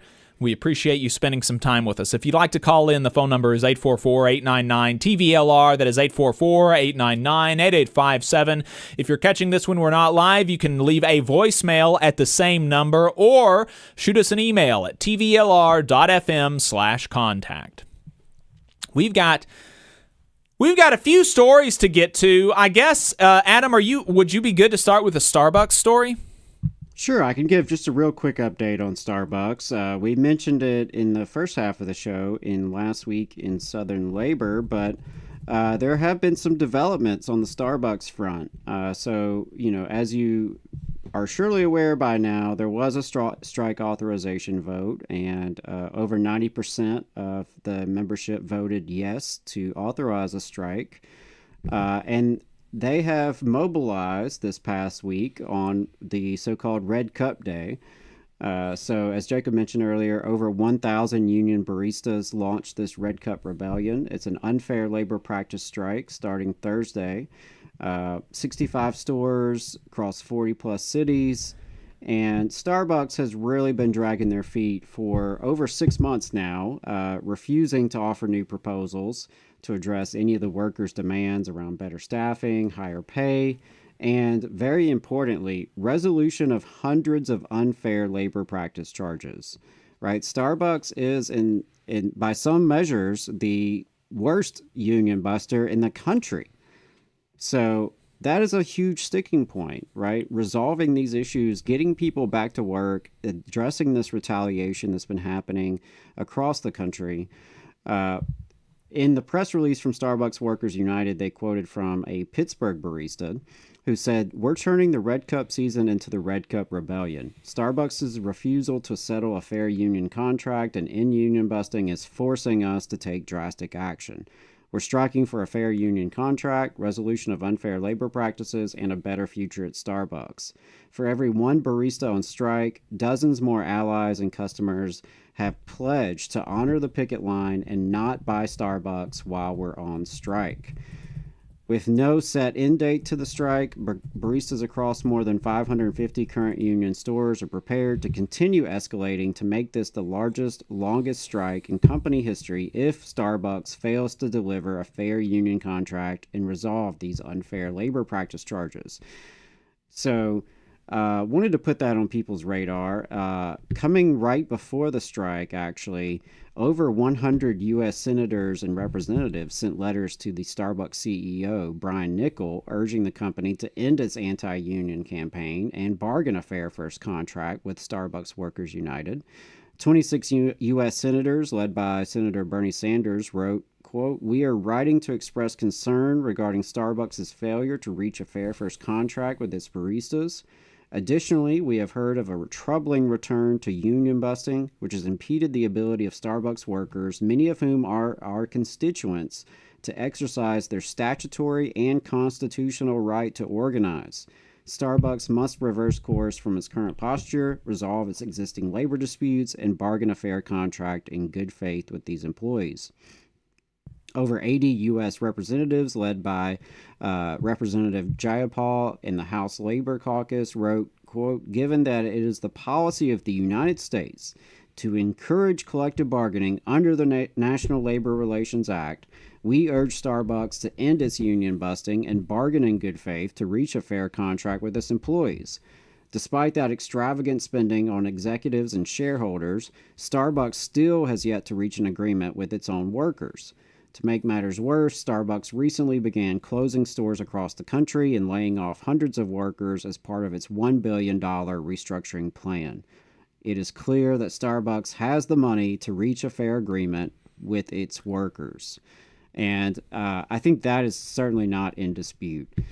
We see this all over the country, especially here in the South, where companies will spend more on the union busting than they would have just settling a fair contract. right? They could give the workers everything they're asking for, right? That is totally in their power to do. They have the money to do it. They could settle a fair contract today if they wanted to, right? And they would rather spend money on union busting. They would rather damage their own reputation. And something that was interesting that one of the baristas pointed out that I quoted earlier is that there are a lot of people who have pledged to honor the picket line. Starbucks Workers United has a no coffee, no contract pledge. You can go to sbworkersunited.org and find out more about that. So even if there's not a strike in your hometown, even if there's not a union store in your hometown, you can still honor the picket line by boycotting Starbucks. Me personally, I've never been a big Starbucks kind of guy. But I certainly will not be visiting Starbucks during this time. I will not be getting any gift cards for people during this time.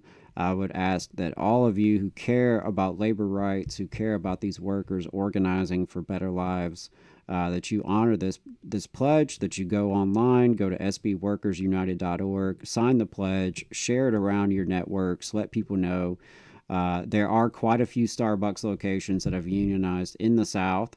Not many of them are on strike at this time, but some are, including in St. Louis, Missouri, in Alpharetta and Roswell, Georgia, also in Texas. There's a few spots in Texas, including Austin, Dallas, Denton, Farmers Branch, and also a couple locations in Virginia, Richmond and Mechanicsville.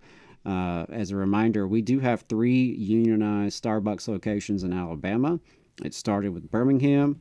The second store to organize was in Scottsboro, a small rural town in northeast Alabama, where the youngest person on the organizing committee at the time was 16 years old, which is just truly remarkable.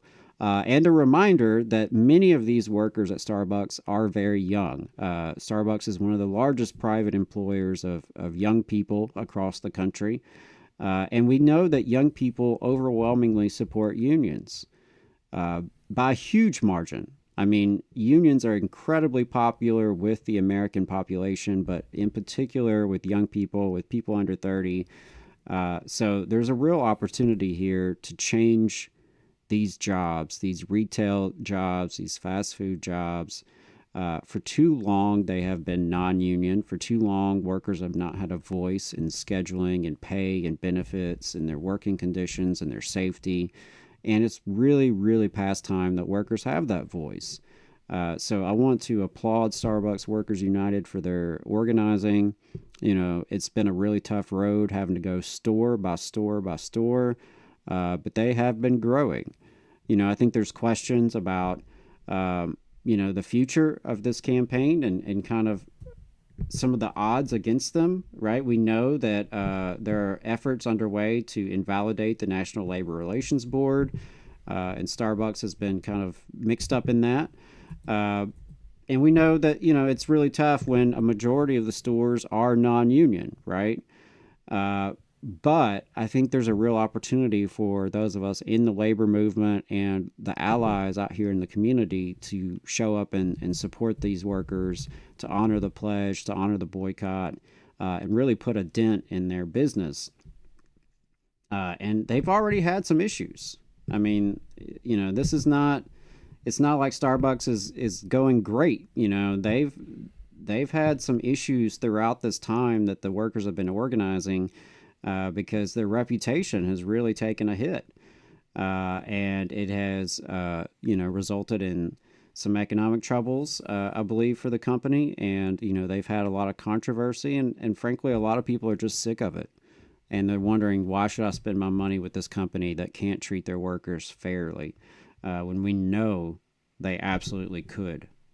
All right. So last thing I'll say on this is that there was a new report released by the Strategic Organizing Center last week based on Nielsen surveys, finding Starbucks customers continue to experience long lines and wait times, suggesting that the coffee giant has not meaningfully addressed concerns that have persisted in recent years, right? So people are already getting tired of the business in terms of just the logistics of visiting and going to Starbucks, but to know that those profits are being used to bust the union to go after these workers is just sickening. So really want to send our love and solidarity to all these baristas out here organizing. I've been, really excited to see their growth and to see unions bust into new industries, because why can't these be good union jobs? Right. I reject this idea that, unions are just for, maybe they make sense for factory workers or construction workers, but, baristas, really, fast food workers, why shouldn't those be good union jobs? Every worker deserves a union, because a union is your democratic voice in the workplace. It's your democratic voice in the economy. It's Starbucks and these other companies. They know about collective bargaining. They know about collective action and collective organization. They collaborate with each other, right? They organize chambers of commerce and business councils. They organize industry associations. They know they're stronger together. And they want individual workers to think, oh, but for you as an individual worker, you're better off on your own. That's BS. And thousands of Starbucks baristas know that. That's why they've organized, and we've got to keep it going. Discover Pancake in the Twitch chat asks, do you believe strikes have long-term economic effects? Do you think that is the same as not buying from Starbucks? And I think that, in the question is maybe a belief that actually boycotts are more impactful than strikes, and I actually think the opposite is true. I think that strikes are more impactful than boycotts, generally speaking, unless the boycott is, incredibly well organized, but it just takes so much more work to organize a boycott well, because you have to bring together so many more constituencies, whereas when workers strike, all you have to do is organize the workers to not work, and if the workers don't work, that is a strike and a boycott at once, right? I mean, if the workers are not producing the thing that creates the company value, then consumers, even if they want to, can't purchase it, right? And that's what's happening at the majority of these stores where Starbucks workers are striking. I believe that the majority of these stores where they're striking are closed because they don't have enough workers to man the shifts. And so by striking, you get the effects of a strike and a boycott. Right, yeah, because if you honor the picket line, you are participating in a form of a boycott. Right. Right. If you show up, and even if the store is open with scab labor or managers, but you do not cross the picket line, you honor that and you keep on moving, you have done the boycott thing. And I think really we've got to be thinking big about how we use all these tools at our disposal. The strike weapon is the most powerful weapon that we as workers have, because it is our ability to shut down production and to stop the flow of money to the top, to the bosses, to the owners. But again, that's not the only way that they get money. They do certainly get money through our consumption. And so I don't think it's really an either or. I think we as a movement have to be more militant and more strategic in how we deploy these tools. And I think we're going to have to use them a lot more and more to get what we need and what we deserve, because labor law was already pretty broken to begin with. We as the working class have been getting our ass kicked for over 50 years now when it comes to wages, when it comes to the gap between productivity and wages, when it comes to declining living standards and rising costs. We've been getting on the chin, and that was with some form of labor law, which is now being shredded by the current administration, either through sabotaging the agencies and gutting their staff and budgets, or through these efforts of Elon Musk and others to just flat out rule it unconstitutional. Right? We'll see how it all shakes out. But I mean, I think that puts us in a position where if the legal framework we've been using for all these years was already broken, and now what little utility it had is going to be shredded, we have to be creative and look at how do we still organize, because workers are always going to want to organize. Workers have been organizing since they were building the pyramids for the pharaohs in ancient Egypt. there's always going to be a desire for collective organization and collective action, because there's always going to be a need for it, because that is how we get the goods.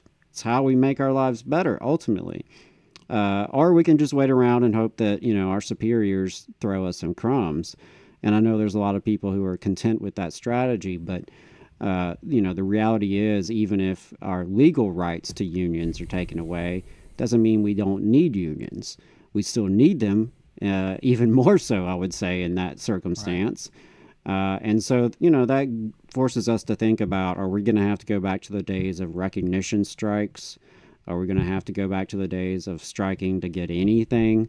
Are we prepared for that? Do we have the movement that can do that? Do we have the leaders who are willing and ready for that? But whenever we see workers, our fellow workers, out on strike, it's important to show solidarity, to support them however we can, because they're engaged in really heroic struggle.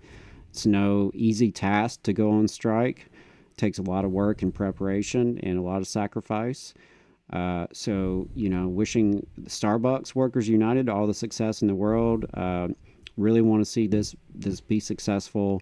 I was glad to see, the politicians that were stepping in and saying something.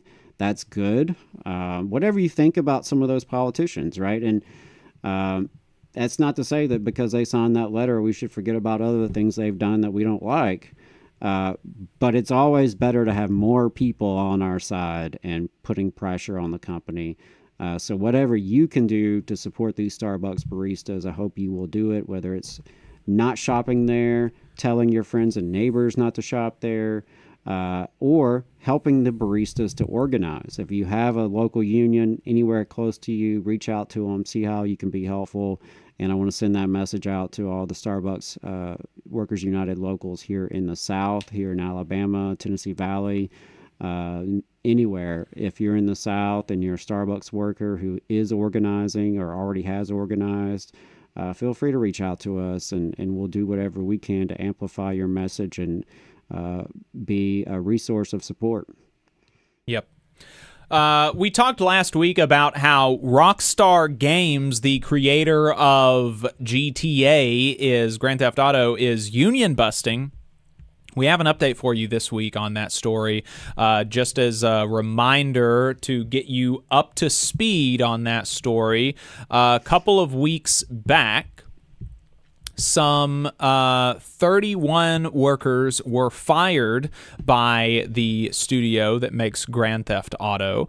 They say that the workers were fired for disclosing company secrets, but the Independent Workers Union of Great Britain, which is the first union to organize video game workers in the UK, told Bloomberg that the employees had all been involved with union efforts at Rockstar, calling the firings one of the most blatant and ruthless acts of union busting in the history of the games industry.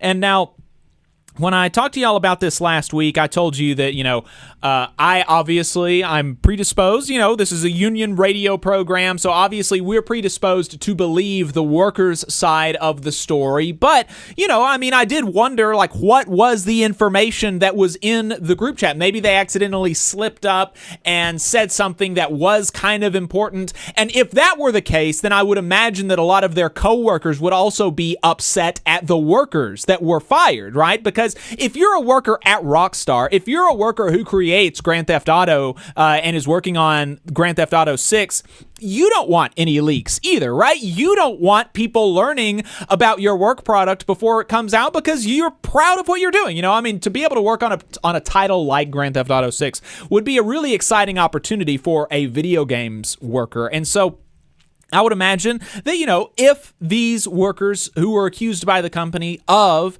actually, releasing unfinished footage or, some other secret about the game, that they might not be so inclined to support their fellow workers, even if it was a mistake. And the update this week is that that is not the case, that their coworkers who are still on the job are supporting the 31 workers who were fired by the company. 200 employees at Rockstar North have signed a letter condemning the dismissal of 31 workers amid union busting accusations. This is being reported by gamesindustry.biz.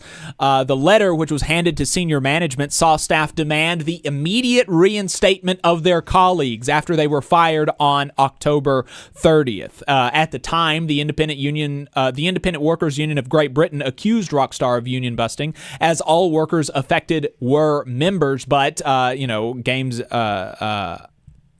Games Industry explains that the developer claimed that these dismissals were due to people leaking confidential information and were not related to union activities. So going to IWGB's webpage, they talk about how 220 workers signed a letter delivered to Rockstar demanding that those 31 employees be immediately reinstated.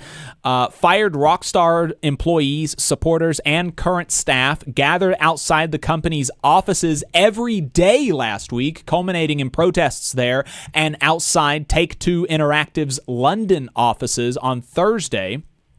And so my concern there is obviously not germane. The workers who are still at Rockstar clearly do not believe that the workers who were fired were actually disclosing company or trade secrets. They also believe that these workers were fired to bust the union. Here is one worker at Rockstar being quoted saying, quote, "It's heartwarming to see so many of our colleagues supporting us and holding management to account during a period where Rockstar wants us to feel scared. My brave former colleagues are marching straight up to our boss's door and demanding our voices are heard and not backing down. It's clear to everyone close to this situation that this is a blatant, unapologetic act of vicious union busting. Rockstar employs so many talented game developers, all of whom are crucial to making the games we put out." And so also a reminder, immediately following this news of filing of the company firing dozens of workers for union activity, Rockstar had to put out a statement saying that they're going to delay the release of the game by another 6 months. It was originally supposed to be out now in fall of 2025. Then they pushed it out to May of 2026, and now it has been pushed out even further to November of 2026. And you have to wonder, is that because the company is more focused on union busting, on keeping their workers underpaid, than they are on producing a good product for the gaming community? So there you go. There's the update on that story. I've thought that was interesting, and best of luck to these workers in Great Britain as they're producing Grand Theft Auto, and I think it's supposed to be coming out on PC, and if particularly if they're able to get their coworkers reinstated, I'll be interested in buying GTA 6. It'll be my first purchase of a GTA franchise game. So, although I did play it a lot at friends' houses, but I was not allowed to get Grand Theft Auto. I had to go to my friends to play Grand Theft Auto because my parents didn't let me have that game. They said it was too violent and inappropriate. So I went to my friend's house to play it. I'm glad they sheltered you from that. It's clearly worked. It has. That's right. It's turned out great. That's right. Let's talk about free speech, folks.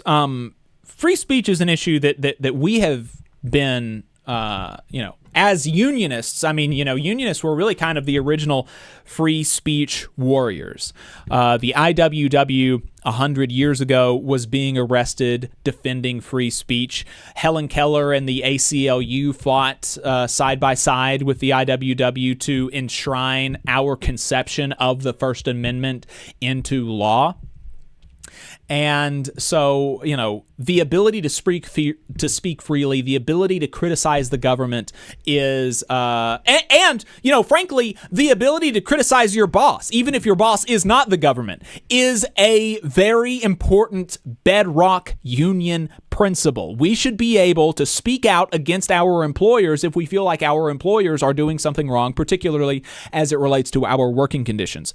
And workers are being fired for that by the government now. People who work for the government are being fired for saying they disagree with the government. We're going to start at the federal level where a food stamps worker was fired because she said she is anxious to get back to work to ensure the American people are fed. I am not kidding. That is really the extent of what she said. Now, she said it in a way that is critical of the Trump administration, but she did not release anything that was not publicly available. She did not say anything inflammatory even about the Trump administration. And just to prove to you how uninflammatory that that the interview that this worker is being fired for is, I am going to play for you the entire interview so that you know that I'm not hiding anything from you. It's a 4-minute interview on MSNBC. It's still up on MSNBC's YouTube channel. You can go and check it out. But we're going to play the whole thing here, and we're going to watch it together. And I want you to listen to it and see if you think that this is this is a fireable offense. Let's play clip 5. Right now, 42,000 federal workers at the USDA are in limbo, and so are the crucial programs they manage, which feed more than 41 million Americans a month. The government shutdown means half of the Agriculture Department staff is furloughed, while future funding is uncertain for critical federal assistance programs like SNAP, food stamps, and WIC, which provides food and support to mothers and babies. Joining me now, Ellen May, a furloughed federal worker and chapter president of the NTEU Chapter 255. Ellen, I want to let people know you are not representing your employer here. You're here speaking for yourself. Just how are you doing? How are your coworkers feeling?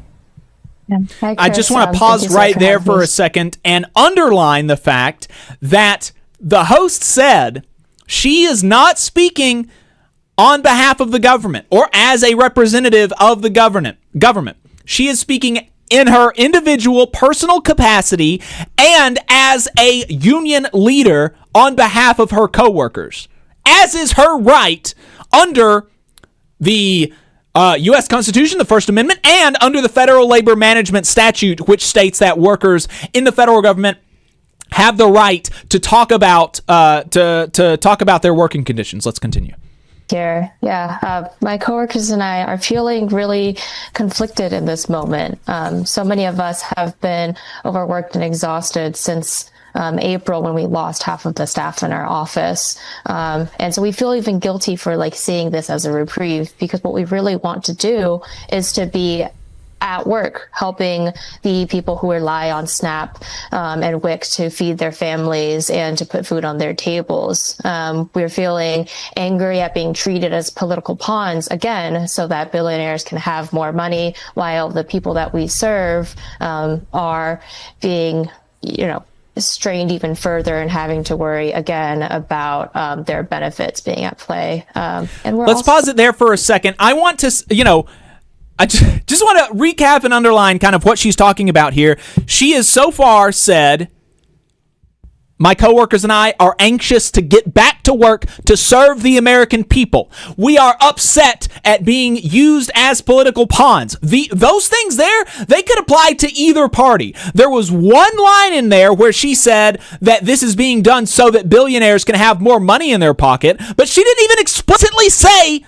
that's what the Trump administration is doing, or that's why they're doing this, right? That is so far the only thing that could even be colored as a criticism of the Trump administration. She's just saying her and her coworkers are anxious about getting back to work to serve the American people, and they see this government shutdown as something of a reprieve because they have been overworked, because so many of their coworkers have been fired or riffed or left due to the deferred resignations.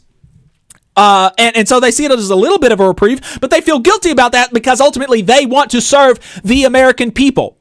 That is totally unoffensive, and that's exactly the type of person that you want in the government. That's the type of person that you want serving the American people, people that actually want to serve the American people. That's the people that you want in those positions. Let's continue.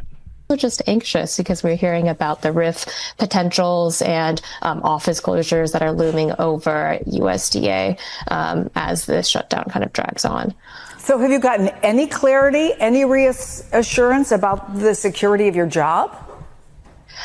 No, since we logged off yesterday after about 10 a.m., we haven't heard anything. Since we're not allowed to touch our government furnished devices, after a shutdown. We've just been waiting to see how this all unfolds, just like everybody else. Do you have any sense about the food assistance programs that you work on? Any idea how long their funding might last? Yeah, so for SNAP at least, we think that they will be okay for the month of October. October benefits have already started going out in some states. Some states send them out on the first of the month. We expect that all of the states will be able to issue SNAP benefits for the month of October, but things might get a little dicey if this drags on into November or even past that. And for programs like WIC, it's looking a lot more uncertain. It's possible that they have funding for 3 days, maybe 1 week. Of course, we hope for longer. And we have other programs too. We have programs that get food packages to seniors and people living on tribal lands. We also have programs that get farm fresh produce into schools, and we don't know about the funding for those programs right now while we're in the middle of the shutdown. I want to play for you, if I can, what we heard from one woman. Now, she works at a food bank now, but she used to be a recipient of food assistance herself. Take a listen. When I was on it, I look forward for it every month. I mean, you're going to see kids like out here, they're going to be hungry, they're going to be starving, they're going to be trying to steal out of grocery stores. It's going to be really hard. I mean, it's going to be a big struggle. Tell us what you know. What do you think will happen to the people who your program supports if funding runs out? Just a second here. Again, I just want to, from the last time that we paused, she's talked about her coworkers. She's talked about caring about the American people and being concerned about what a prolonged government shutdown would mean. Remember, this is an interview that took place, I believe, the first day or the second day of the government shutdown. All of this is public information, okay?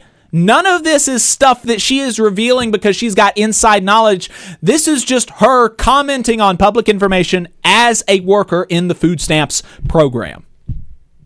Have to turn to the food banks and to their friends and family to try to help them get more support.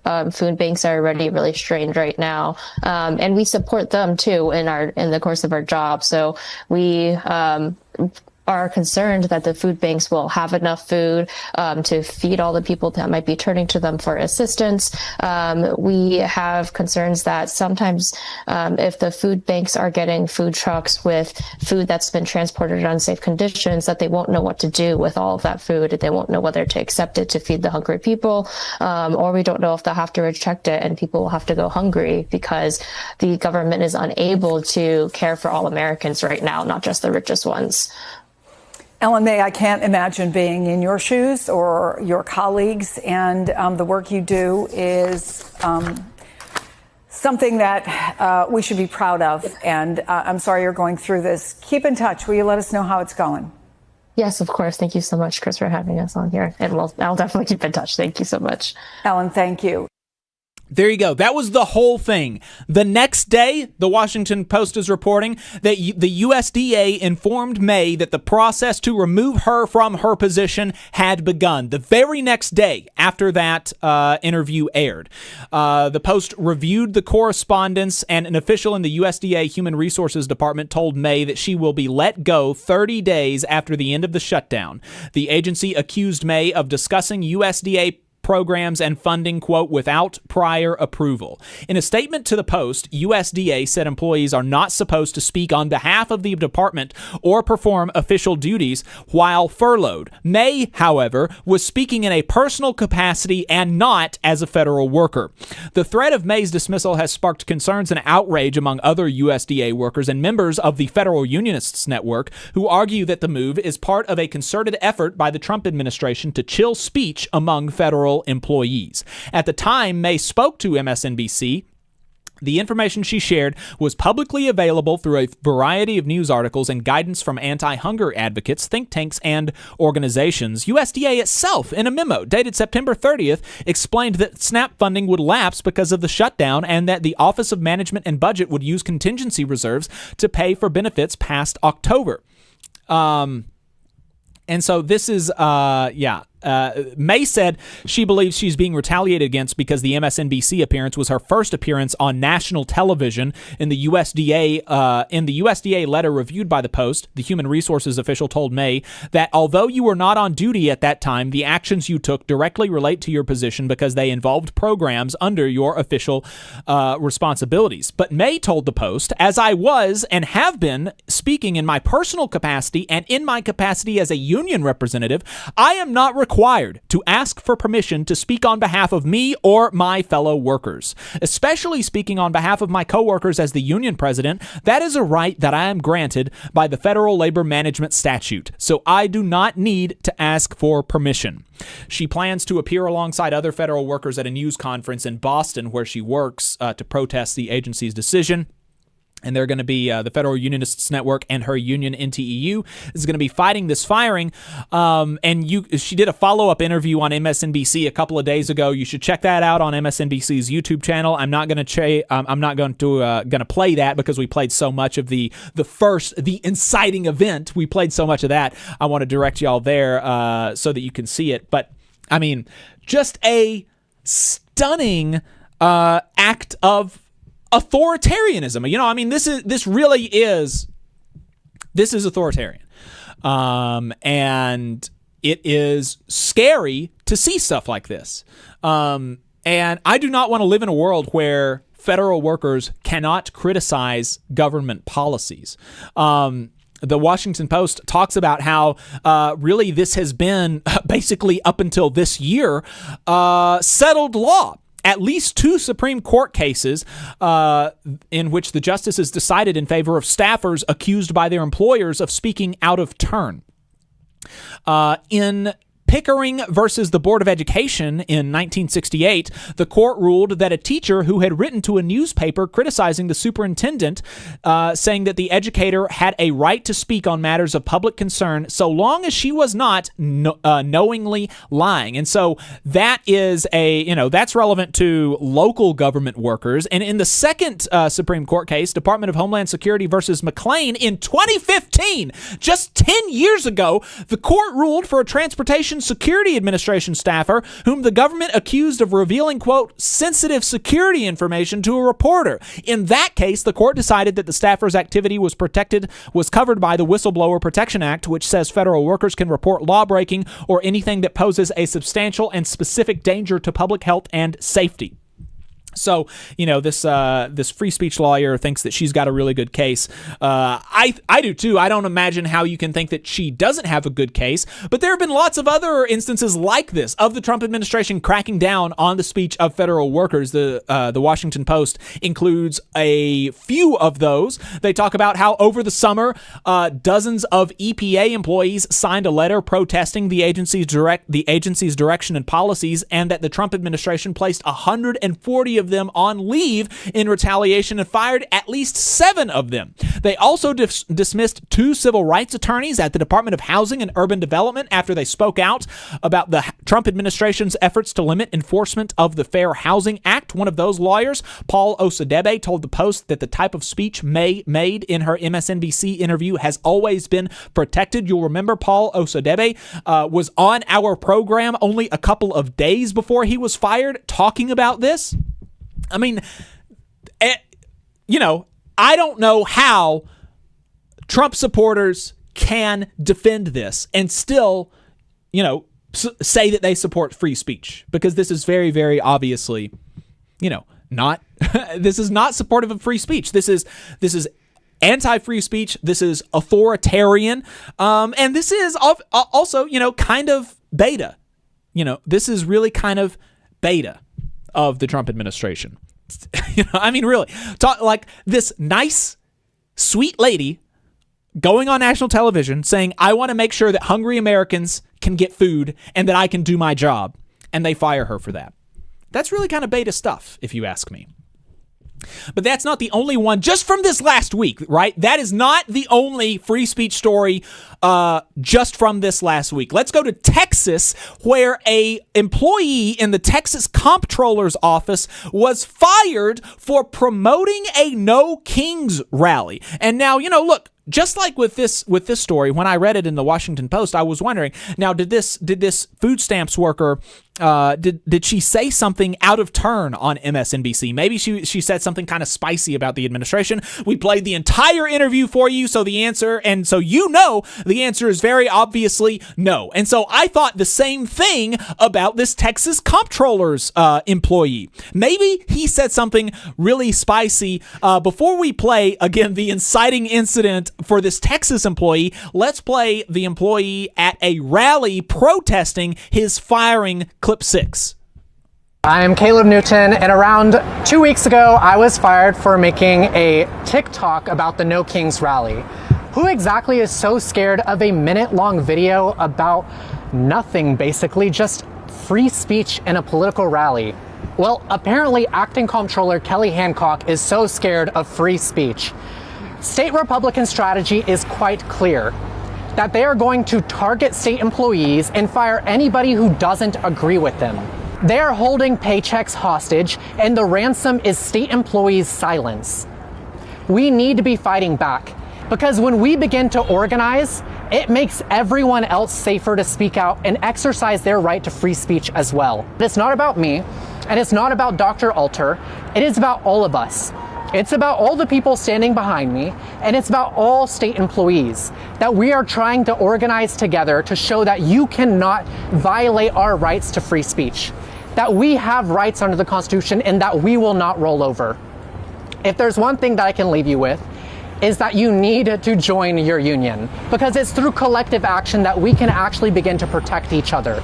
And that is what is most important, that we need to realize that they cannot scare us out of our free speech.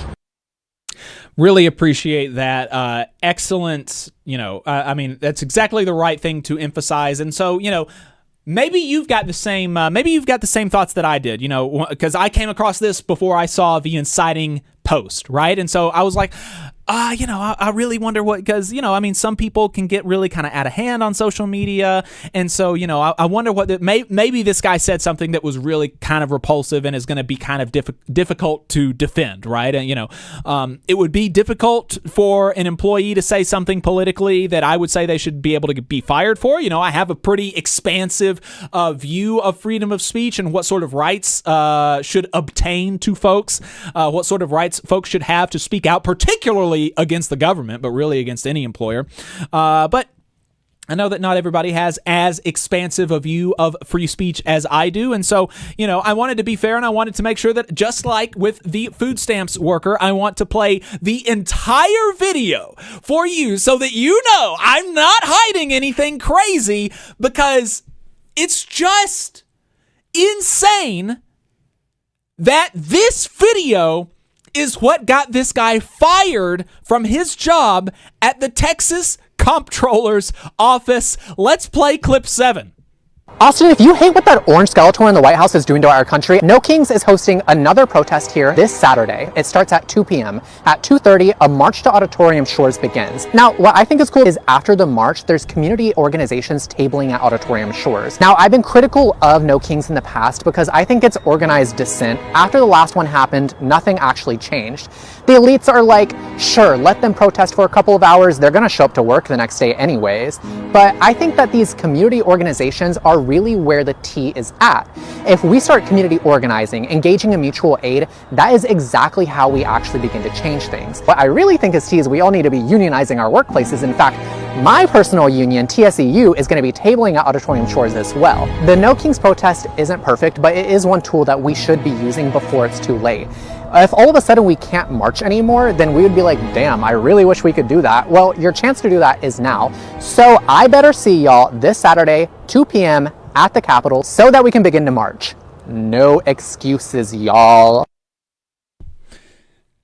How does that get somebody fired? He did not identify himself as even an employee of the Texas State Comptroller's office, much less as if he was speaking on behalf of the Texas State Comptroller's office. He is speaking very clearly as a person in his individual capacity, saying, I am supporting, I'm barely supporting this protest in opposition to the government. He was very openly even critical of the thing, but he was saying that this is better than nothing and that we should do this to show our opposition. You really do have to be really, on top of, as I was saying, on top of being, authoritarian and really sort of backwards politically, to say that this should, if you support protests against the government, you shouldn't be able to be a civil servant. You're authoritarian, you have really backwards politics, et cetera, but also you're just really, really thin-skinned. You're a beta. I don't know how else to say it. And it's, it's really shocking. So I played a little bit of a rally that this guy spoke at. I played the inciting incident. He responded on his own TikTok. Let's play clip 8. No Kings is hosting another protest. That video got me fired by the state of Texas. So if y'all didn't know, I worked for the comptroller, which is basically Texas's CFO. 2 days ago, I was called into my director's office and handed a termination letter. Girl, I was an excellent employee. I received multiple merit raises and promotions, but none of that mattered because acting comptroller Kelly Hancock got his feelings hurt about a little TikTok. It's politicians like his ass and Governor Abbott who are ripping up our Constitution and targeting people for their First Amendment rights. Please, I need y'all to boost this, not only so the comptroller doesn't get away with this, but also because I'm not the only one this is happening to. Just last month, a Texas State professor was fired for political comments he made. A few weeks later, the director of communications at Parks and Wildlife was fired for some Facebook comments. And now this. They are not going to stop firing people anytime soon. And this shit is illegal, y'all. They are cleansing the government of anyone who doesn't agree with them. It's in our state government. It's on our campuses, and now you know someone who it's happened to. I don't know how many more wake-up calls we need. And trust, I have some real tea on the unethical things that the comptroller has been doing. But for now, I'm just gonna need y'all's support because I got no health insurance, no pay, all because some Republican cuck was scared of a TikTok. So there you go. That's wow. It really is just shocking that they're being so out in the open with their authoritarianism and their opposition to First Amendment rights. I don't know. Yeah, and I saw Texas AFL-CIO is also spreading the word about this case, and glad to see that. I hope all of the Texas labor movement rallies around these folks. It's just ridiculous. I think, like you said at the beginning, unions are really, really critical instruments to defending free speech in the workplace and outside of it. And the attacks on free speech and the attacks on unions have always been connected. Yeah. And, they're connected for a similar reason because it's about power, right? Politicians want power. It's even a lot of times less about money than it is about power. Politicians do not like having to answer to the little people. Bosses do not like having to answer to the little people. And so they want to be able to be little tyrants and dictators in the workplace. And that's why free speech and union rights are so intimately connected, because it's all about power. It's all about the powerful not wanting to be challenged in any meaningful way.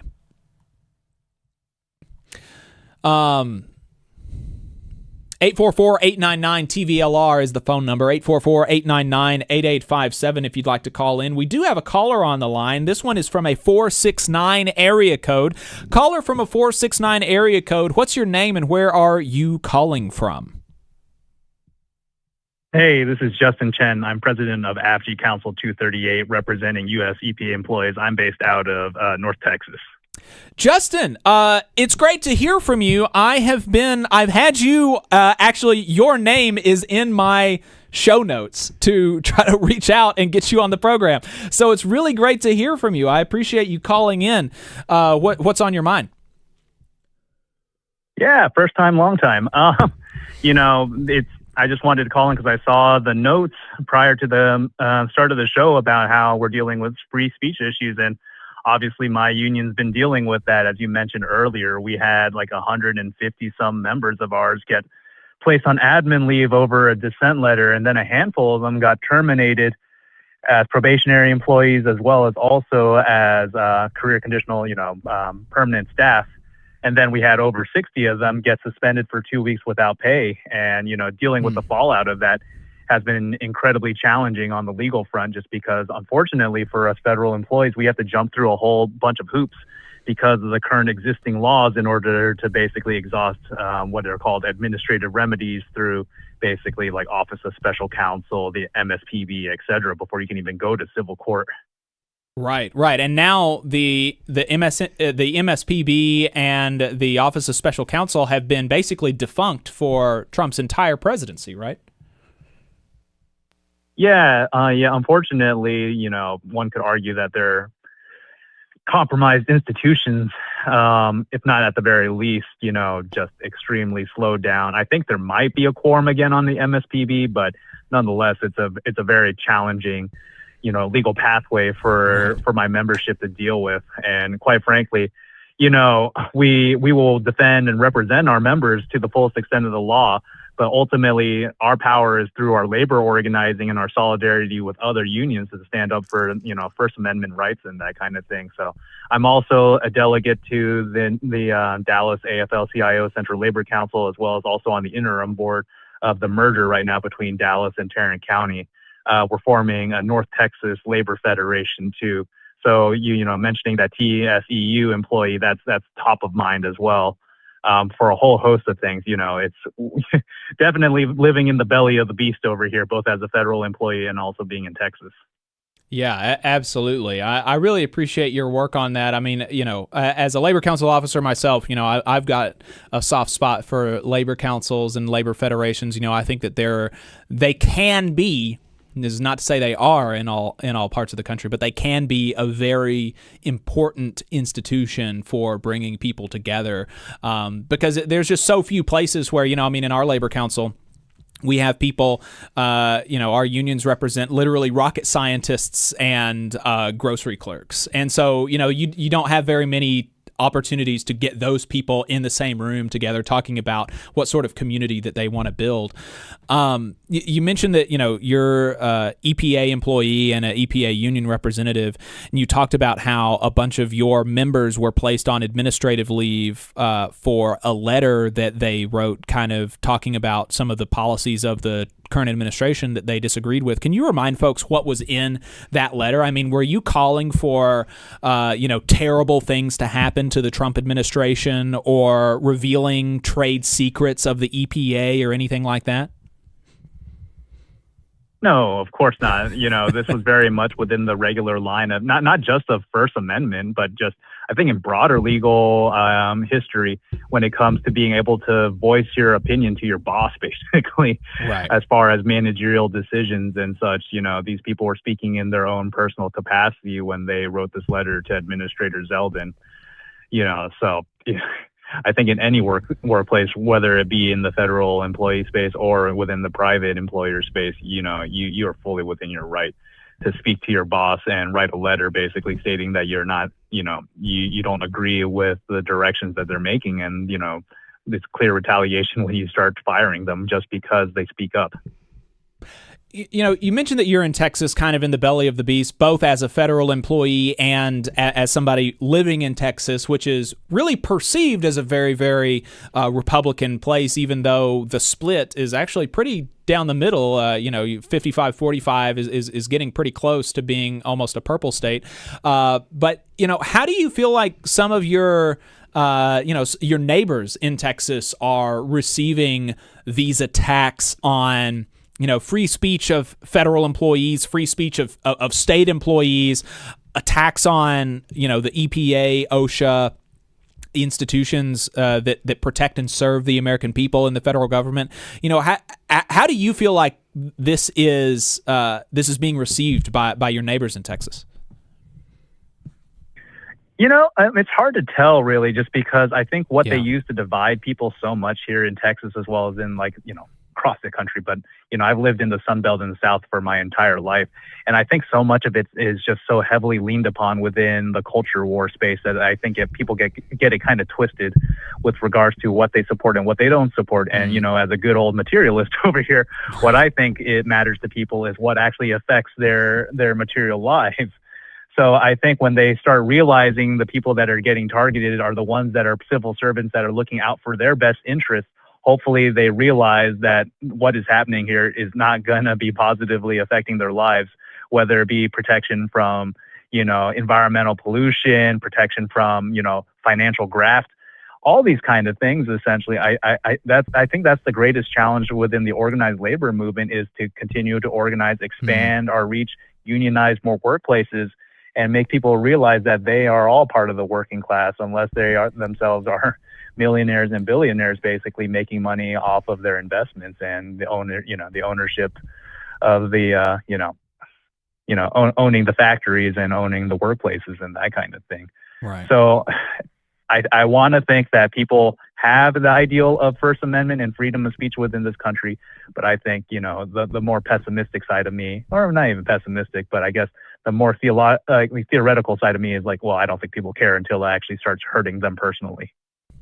You talked about the importance of the labor movement there, and kind of a materialist analysis. I think that, we're very simpatico there with our analysis. And you talked earlier about how, your union is going to be doing everything they can within through legal avenues to protect your members and fight for your members and fight for the people that you serve. But ultimately you talked about how your power comes from your ability to organize. I know that you're involved in, obviously, your union. You're an official of your union, but you're also involved in the Federal Unionists Network. Do you have, is there anything that you can share with us about next steps, either from your union or from the Federal Unionists Network, about responding to these firings, or responding to just the general kind of attack on workers who, protect and serve the American people, like y'all do at the EPA? Yeah, so I'm not actually on any leadership board for the Federal Unionist Network, but I'm friendly and good friends with some of the people that do sit on that board, and I'm happy to collaborate with them and figure out a path forward. I think we all took such a heavy bruising after this government shutdown, right, and the way that it resolved, leaving a lot of my membership incredibly unhappy. And especially within Council 238, we had our own statement with regards to how the shutdown occurred. So I think at this point we just need to regather ourselves and figure out what our next steps are for how to defend our membership and that kind of thing, and how to bring as much attention to the public as we possibly can to these issues. But then ultimately, I think, what we're seeking here, this is a multi-front war. We're going to be fighting on the legal front. We're going to be fighting within the political sphere. We're going to be fighting within the organizing sphere, both internally and externally. And ultimately, what's going to have to happen here to push back on this authoritarian turn is that the working class needs to be organized and needs to be pushed together. And, I think people are realizing now, where we saw in the election about 2 weeks ago or so with Zohran Mamdani's win, as well as also a whole host of other wins, like over in the Atlanta City Council and that kind of thing. I think people are waking up to the reality that, the powers that be are not looking out for their best interests, essentially. So we have to move together and figure out a path forward, regardless of which party we're dealing with here. Well, Justin, I really appreciate the call. Is there anything else that you wanted to share with us before we let you go? Yeah, of course. I just wanted to go and give a shout out for also the DFW Young Active Labor Leaders. We've been organizing and helping out with a whole host of labor actions. Of course, the topic du jour right now is the Starbucks Workers Union that are currently on strike. So don't cross those pickets. Get out to those lines. Show your support. AFSCME supports them. I was out on the picket yesterday morning over at one of the organized shops. Got the cops called on us, but that's just how it goes. That's for what? Why? Why did they call the cops? The same exact problems that they, management's scared, man. What can you say? All right. Well, Well, I did want to just say that, and you can call back in another week for sure about this, but I would love to learn more about the Young Active Labor Leaders program in Texas. I've seen a little bit online about it, and, that's something we don't really have here in Alabama. We don't have much space for that kind of thing. And so, yeah, I'd love to learn more about that and definitely keep us posted on this merger of the CLCs in the Dallas area. That's really exciting. I mean, I know it can always be messy and complicated when you have distinct organizations coming together. But, theoretically, we're stronger together, right? So, hopefully it is a good sign of what's to come. And to follow up on Jacob's point, I mean, I think those CLCs, the Central Labor Councils, are such important institutions that have been underutilized, especially here in the South. So shout out to you and your siblings down there in Texas, really trying to do the thing. Yeah, I mean, obviously there's going to be some growing pains with regards to it, but now the coverage of the Labor Federation isn't just going to be Tarrant County, which is Fort Worth, and then Dallas County, which obviously is Dallas. It's going to be covering all of North Texas and covering more and more organized labor within the area. And of course, expanding organized labor, hopefully into more and more workplaces. And as you said, we cover everybody from like scientists, engineers within my union, all the way down to grocery store workers that work for Kroger. There's an active campaign going on to organize a whole bunch of Krogers here within North Texas as well that we've definitely been helping out with. And I can definitely get you guys in touch with some of the co-chairs of our Young Active Labor Leaders organization here in Dallas. All right. Great. Sounds great. Yeah. Appreciate the call and keep up the good work out there. Yeah. Thanks, man. Yeah. Take care. Thank y'all. All right. Yep. Adam, you want to talk about the New Orleans general strike of 1892? Sure. I can. Be happy to. Yeah, we wanted to think a little bit about some history this week, in part because I was just down in New Orleans for a conference this past week. So New Orleans has been on my mind, had some great food, learned a lot. It was the Economic Policy Institute's EarnCon. And so a lot of economists, a lot of researchers and analysts, people who are much smarter at math than I am. But I did really enjoy it and, meet some great people from various unions and organizations that are allied with unions.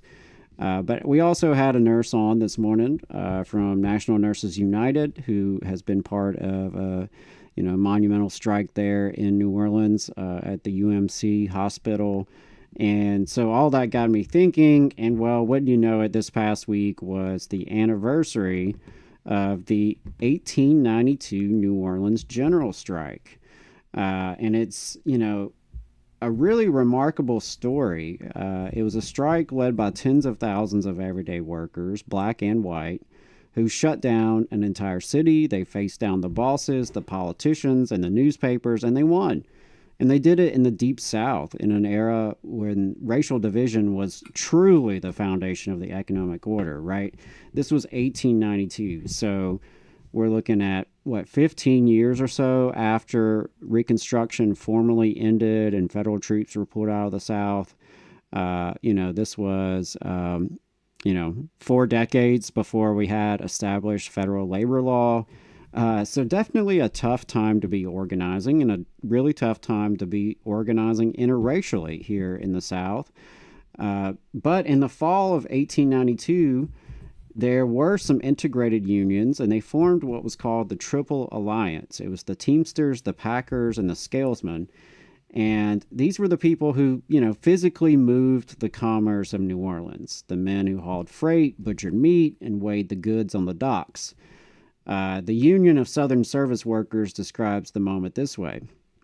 The New Orleans general strike shook the foundations of racial capitalism, uniting black and white workers in a militant show of solidarity against exploitation as workers demanded a 10-hour workday and better working conditions.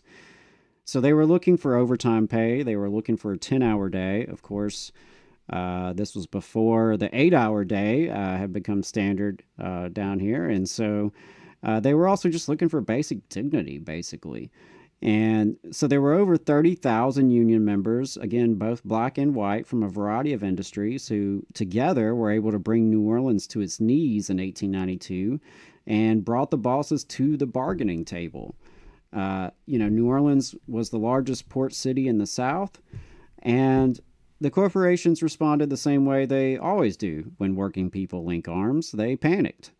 The city's business elite, the politicians, and newspapers claimed that white workers were being duped by the black workers, or that black workers didn't know their place, or that the unions were being manipulated by outside agitators, all of which sounds pretty familiar. It's the same kind of garbage we hear about today. Again, from USSW, New Orleans corporations, government, and media organized in opposition and attempted to break the workers' solidarity with racist propaganda and an armed militia. So they literally deployed an armed militia into the streets to intimidate these workers. But the workers held the line. They refused to cross racial divisions, they refused to be baited, and they refused to go back to work until everybody, black and white, won the same agreement. And that's what made it a true general strike, and that's why they won. So after days of paralysis, with commerce halted, and the city's bosses losing money by the minute, the employers caved, and they agreed to the 10-hour day and overtime pay in recognition of both black and white union representatives. The Zen Education Project points out that this was one of the largest, most integrated labor actions in U.S. history, and that it terrified the city's elite precisely because it worked. The New Orleans General Strike of 1892 demonstrates how racism is not simply a personal prejudice, but it is instrumental to the economic exploitation of workers of all races. And that's something that we know very, very deeply here in the South. Working people are the majority. Vast majority of us today and in 1892 are working people. But we do not act like a majority. We are not a coherent majority as the working class, largely because we are so divided along racial lines, gender lines, religion, ethnicity, immigration status, education background, geography. All of these things, fuel divisions. And of course, the media and various forms of propaganda driven by the corporate elites really, really adds fuel to this fire of division. So, it is a pretty remarkable thing to think about that over 30,000 union brothers and sisters could come together in such a difficult time to shut down the city and to win their demands. What would it take to rebuild that kind of cross-racial trust that the Triple Alliance achieved back then? Because bosses today use the same playbook, right? They try to divide black and white workers, native and non-native born workers, men and women. I mean, they try to divide us any way they can, stir up resentment. And as we hear all the time, there's a constant refrain among people that, someone else is the problem. Not the bosses, not the owners, not the billionaires. They always want us thinking that somebody else is the problem. Someone who maybe looks a little different from us, talks a little different from us, maybe someone who's even worse off than we are. Even though we're struggling, and most of us are struggling, they want us to punch down instead of looking up. It's a cheap strategy, but it's effective, and it works a lot of times, particularly here in the South.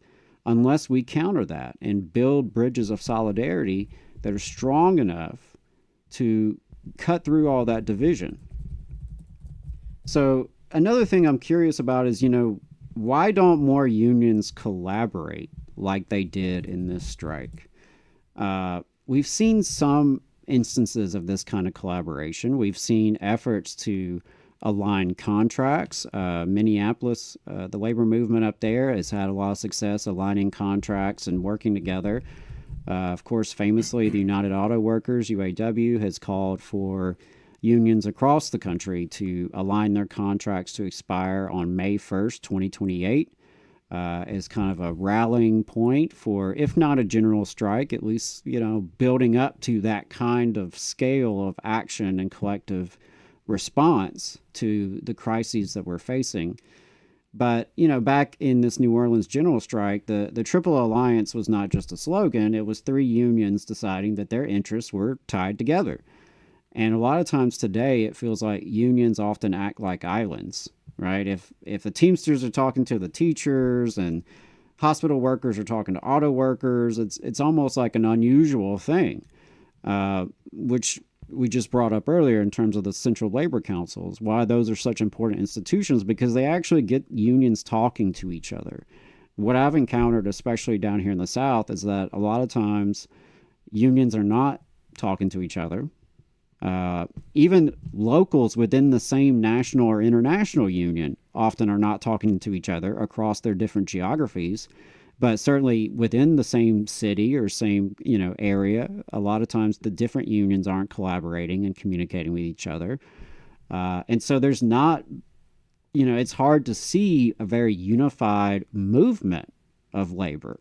We have collections of institutions, but to say it's a coherent, unified movement, seems like a stretch a lot of times, certainly here in the South. So, this proves that even then in 1892, there were folks who could see that building a working class movement across racial lines, across industrial lines and craft lines was really the key to building up our power and having the power to where we have leverage, and leverage that we can actually use to extract real wins, to help our lives, to make material progress. So that's something that's on my mind, just kind of thinking about this strike in history, is like that was really powerful collaboration. And we don't have enough of that kind of cross-union collaboration today. And not only are the unions not really talking to each other enough, but of course the unions are not engaging enough with the progressive forces outside the unions, right? The other social justice movements, people fighting for civil rights and human rights, the policy folks and direct service and mutual aid folks and all, there's a lot of folks out here who are trying to do good work to make working people's lives better. But how coordinated are we really? Is there a coherent working class movement? And it's hard to see one. I think we have kernels of it. We have elements of it. But there's a lot more collaboration and coordination that needs to happen. And it seems to me to pull off something as monumental as shutting down an entire city for several days, that does require a level of coordination and scale that we're simply not really experiencing in many cases today. And, I mentioned it already with May Day 2028. And of course, anytime there's crisis in this country, there's always people, you'll go online and always see people calling for a general strike. And I understand why, right? Because we've already said today that, the strike is arguably the most powerful weapon that working people have. It's our ability to shut down production and the flow of commerce, the flow of profits. So a general strike, should we be able to pull off something so monumental, certainly seems like the kind of tool in our toolbox we're going to need to fix the multiple layers of crisis bearing down upon us right now, with this federal government in particular. But, is it impossible today? Because there's a lot of people who think that a general strike is impossible. Or is it just hard because we aren't well organized enough yet? If we pulled it off in 1892, who's to say we can't do it now? But there's a lot of work that's going to go into that. And, but I can't help but wonder if New Orleans in 1892, right, a segregated city with extreme inequality, violent policing, politicians hand in glove with business, a lot of that sounds pretty similar today. But, workers were able to pull that off. And so, to me, the real obstacle isn't necessarily the law or the political climate. It's whether we, as the labor movement, invest in organizing deeply enough, widely enough, and bravely enough to build solidarity across these divisions and get more and more people involved. We have to really organize the folks who are already involved and get us all, working in concert.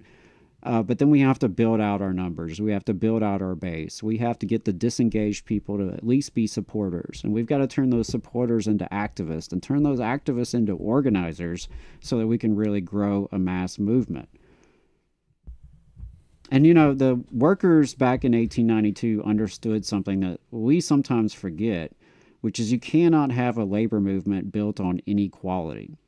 If one group of workers is exploited more than another, the boss will use that as leverage against everybody. An injury to one is an injury to all. And we have to really believe that. That's why we can't leave any workers behind. If you are a worker, you have a place in this movement. And I know sometimes it's tempting for some folks to think, oh, well, I've got my contract. We've got our contract. We're doing okay. Well, we're all interconnected here. All working people are ultimately in the same boat. And a lot of us are stuck on the bottom of that boat. So it's time really for working people to consider these lessons from history and remember that we've been here before. We have faced such tough challenges in this country's history and in the region of the South. We've faced tremendous challenges. And always there have been people willing to stand up and organize. The South has such a bloody and dark history, and we all are familiar with that. We know that, places like Alabama have a reputation, and it's in many cases well earned. But yes, as much as Alabama and other places here in the South have been home to Jim Crow and to hyper-exploitation and oppression, we are also home to a hell of a lot of people who have organized to try to make things better. From the coal miners organizing interracially in the coal fields of Alabama at the height of Jim Crow, to these workers in New Orleans who were able to shut down a whole city in 1892, to birthing the civil rights movement, right? Alabamians and Southerners, we're not a lost cause. We can't all be written off. Just because our governments suck, just because we have politicians who are terrible, doesn't mean they represent us. They don't. Because working people have very, very little representation in our Southern governments, and we deserve a lot better. So, Southern workers have always had the capacity to stand together across racial lines. That's not a myth. It's not a wish. It's not an academic theory. It has happened on a massive scale, and it has won. Second, the people in power know how dangerous that unity is. They knew it in 1892, and they know it today. If we want a South where workers aren't pitted against each other, where unions are strong, where a general strike is something more than a fantasy, then we have to invest in the kind of organizing that made wins like this possible.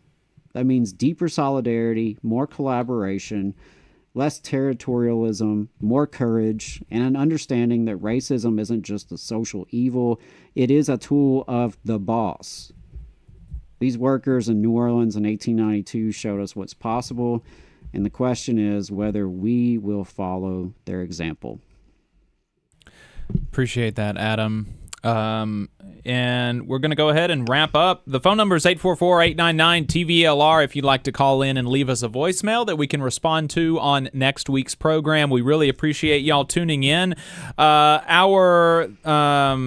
The owner of Spice Radios is going to be playing at the Saturn Jive Swing Dance at Low Mill tonight in Huntsville, Alabama at 7 p.m. If y'all want to go see Ben at Low Mill, you can do that. And I believe labornotes.org/events, check that out. Particularly, if you're in New Orleans, you're going to want to go to the Troublemaker School there. I think it's December 2nd. So check that out. They have a couple of online trainings as well, Steward's Workshop, and also winning a good first contract. So I know there's a lot of folks who have newly organized over the last few years, but, once you win your union, then you've got the whole big fight of actually winning a good first contract. And so it's really, really good. really good stuff to check those trainings out. And before we wrap, I do want to refer to something Gus said in our YouTube comments about the dissolving of shared community since these earlier eras of labor movement activity. I think that's really true. I mean, I think there's something to that, that we as just human beings in the United States are less connected to each other and less socially cohesive and have less social and community bonds than we used to. And so in some ways, maybe it was easier in the 1890s or the 1930s to do something big like a general strike, because the muscles of like collective organization and collective mutual aid were used more, and people, it was not as unusual perhaps, so for all the obstacles they obviously faced, from armed militias to the terror of Jim Crow, as people, maybe they had certain ingredients that are, a little more sparse today. And I think that's something we do have to wrestle with. How do we rebuild the bonds of community and solidarity? And I think it is a really big mission in front of our movement.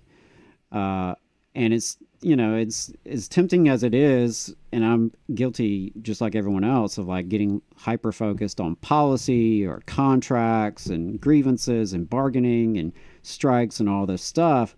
But the bottom line is like, we have to have relationships with people, and we have to have ties with people, and people have to have communities where they belong and where they feel safe and where they feel like they want to participate and they want to take a risk. And it is easier to take a risk if you know other people have your back.